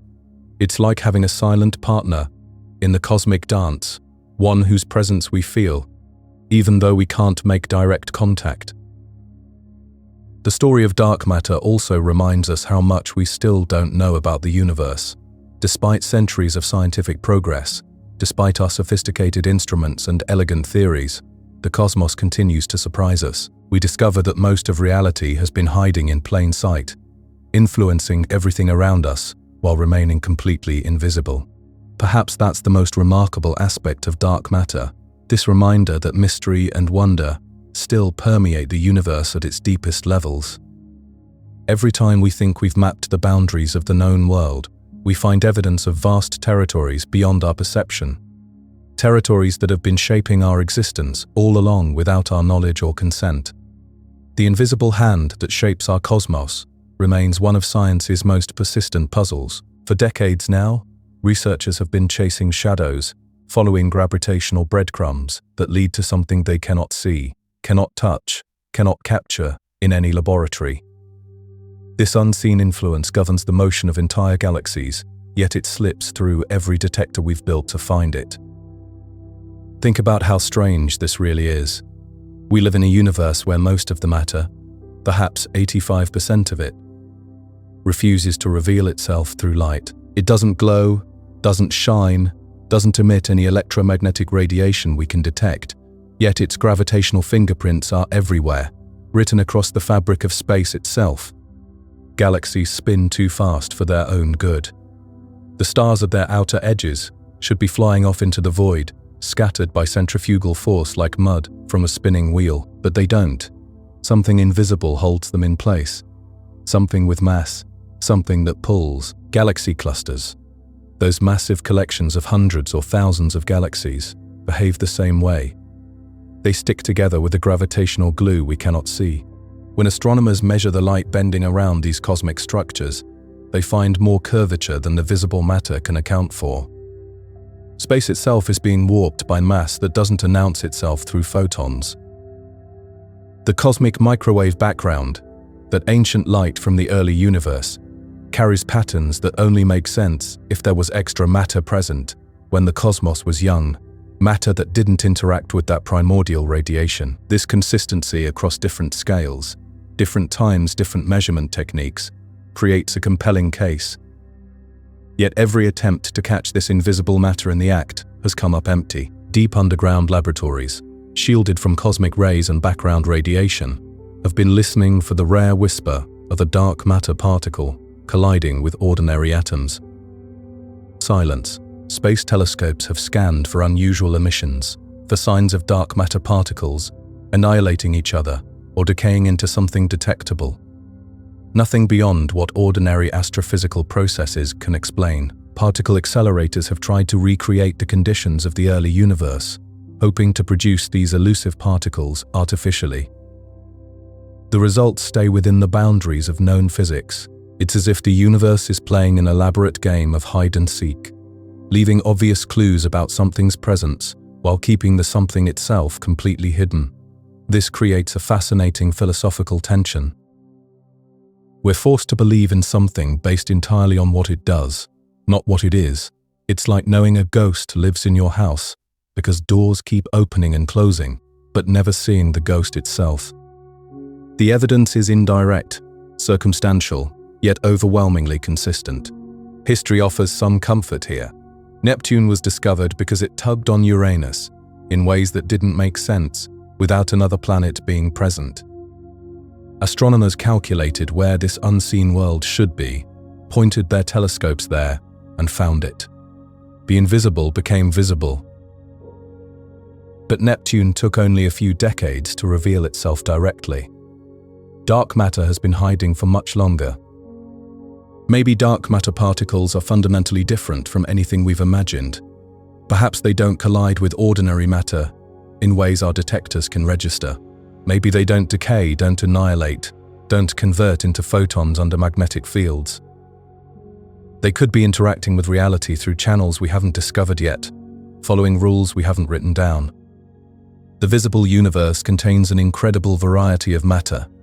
Electrons and protons and neutrons, sure, but also neutrinos that barely interact with anything, exotic particles that exist for fractions of seconds in cosmic ray collisions, plasma states that only occur in stellar cores. Why should the invisible universe be any less diverse? Dark matter might not be one type of particle, but an entire hidden sector, a shadow physics operating alongside our familiar world. Some researchers have wondered whether we're asking the wrong question entirely. What if there isn't any invisible matter? What if gravity itself behaves differently under certain conditions? In the outer regions of galaxies, where accelerations are extremely small, maybe gravitational attraction doesn't follow the familiar rules. Maybe it's slightly stronger than expected, strong enough to keep those outer stars in line without requiring extra mass. Modified gravity theories have had some successes. They can explain the rotation curves of individual galaxies quite well. But they struggle with galaxy clusters, those massive structures where the gravitational effects are even more pronounced. The cosmic microwave background also poses challenges for modified gravity, requiring additional assumptions that start to look suspiciously like dark matter in disguise. There's something almost poetic about this predicament. If you remove dark matter from the equations, you have to replace it with something that acts very much like dark matter to match what we observe. The universe seems to demand this invisible influence, regardless of what we choose to call it, or how we choose to explain it. The early universe adds another layer to the mystery. When the cosmos was young, hot, and dense, matter and radiation were locked in a complex dance. The patterns we see in the cosmic microwave background depend heavily on how much matter was present and what types it included. Dark matter models reproduce these patterns with remarkable accuracy. Alternative explanations require increasingly complex modifications to match the same observations. This points to something profound about the nature of scientific understanding. We've discovered electromagnetic fields, quantum fields, neutrinos, that flood through our bodies by the billions every second without us noticing. Each discovery expanded our picture of reality, revealing hidden layers of existence. Dark matter, if it's real, would be another step in this ongoing expansion, another reminder that the universe contains more than meets the eye. But there's another possibility, equally profound. Maybe we're missing something fundamental about how gravity works on cosmic scales. Maybe mass distributes itself through space in ways our current theories don't capture. Maybe there are aspects of early universe physics that we haven't incorporated into our models yet. The quiet results from dark matter detectors might be telling us that we're looking for the wrong thing in the wrong way. If dark matter is actually several different phenomena masquerading as one, then building detectors to find one specific type of particle would be like trying to catch all fish with a net designed for salmon. You might catch some, but you'd miss the vast majority swimming through different waters. Consider the philosophical implications of this uncertainty. We're living through a period where the majority of our universe's content is a mystery. The atoms that make up our bodies, our planet, our sun, all the stars we can see, represent less than 5% of everything that exists. The rest is dark matter and dark energy, two unknowns that dominate cosmic evolution while remaining completely hidden from direct observation. This cosmic humility is both unsettling and exciting.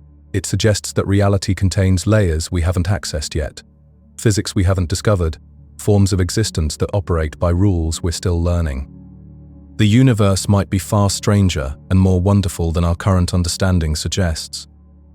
Galaxy formation provides another clue to this cosmic puzzle. Computer simulations show that without dark matter, the large-scale structures we observe today couldn't have formed in the time available since the Big Bang. Ordinary matter alone, interacting with radiation in the early universe, couldn't have clumped together efficiently enough to build the cosmic web of galaxies and galaxy clusters we see around us. Yet these same simulations predict that we should see more small satellite galaxies around large ones like our own Milky Way than we actually observe. They also suggest that dark matter should be more concentrated at galaxy centers than measurements indicate. These discrepancies don't invalidate dark matter models, but they hint that our understanding is incomplete, that reality contains subtleties we haven't fully grasped. The search for dark matter has pushed technology to extraordinary limits. Detectors buried kilometers underground use materials so pure they make pharmaceutical-grade chemicals look contaminated. They're cooled to temperatures colder than outer space and shielded behind layers of lead and copper and exotic materials.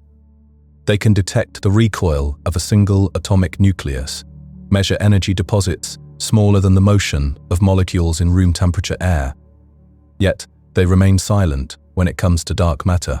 Space-based telescopes have mapped the distribution of dark matter in colliding galaxy clusters by measuring how light bends around these cosmic crashes. When clusters collide, the ordinary matter gets slowed down by electromagnetic interactions, but dark matter, if it exists, should pass right through relatively unaffected. These observations show exactly the separation between ordinary and dark matter that the theory predicts.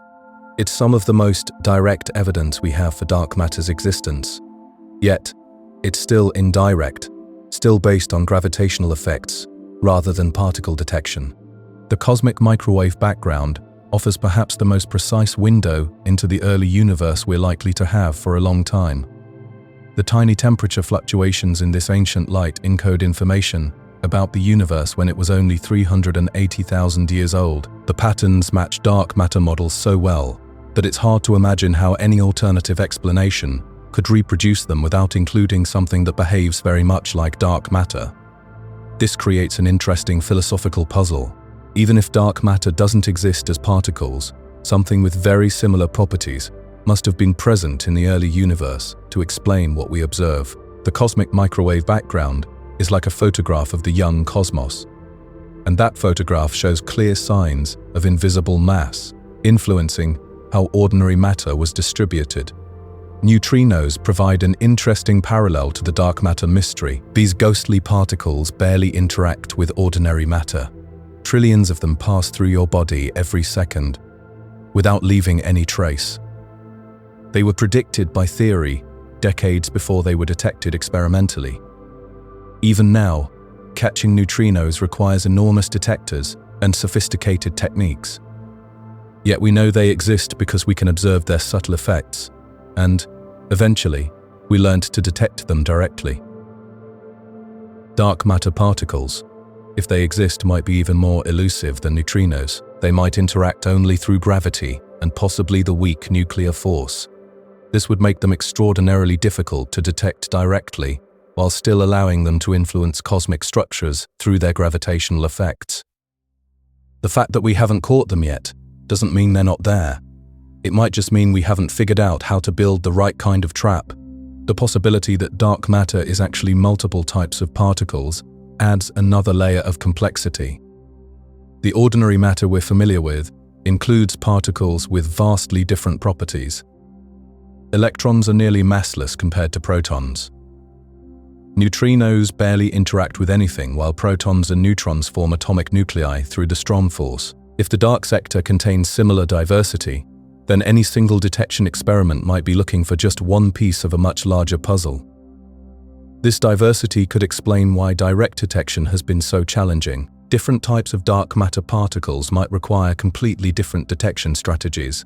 Some might be too light to register in current detectors. Others might be too heavy. Some might interact too rarely. Others might interact in ways we haven't thought to look for yet. The question of whether we're missing the point entirely remains open.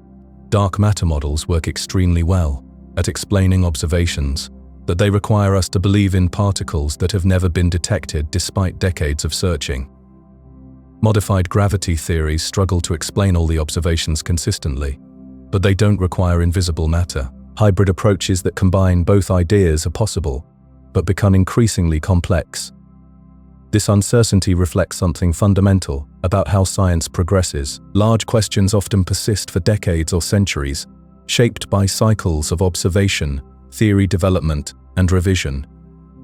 The absence of direct dark matter detection encourages researchers to refine their experimental methods, try new approaches, think outside conventional frameworks.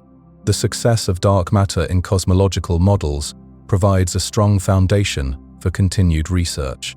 Perhaps the most honest assessment is that we're living through one of those periods in science where the universe has revealed a mystery that we're not quite equipped to solve yet. We have overwhelming evidence that something invisible influences cosmic structures. We have detailed models that describe how this influence works. But we don't yet have the final piece of the puzzle, the smoking gun that would tell us definitively what dark matter is, or whether it exists as particles at all. The search continues because the universe continues offering clues, each observation pointing toward the same gravitational influence while keeping its source hidden. This ongoing mystery doesn't diminish the value of what we've learned. It reflects the natural progression of scientific understanding, the way knowledge advances through cycles of discovery, interpretation, and revision. Whatever dark matter turns out to be, whether particles or modified gravity or something we haven't imagined yet, its influence on cosmic evolution will continue guiding research for years to come. The universe still holds room for deeper explanations, for perspectives not yet available, for discoveries that might transform our understanding of reality itself. In the meantime, we're left to contemplate a cosmos where the majority of matter refuses to reveal itself through light, where invisible influences shape visible structures, where the most important components of reality remain tantalizingly beyond our direct perception.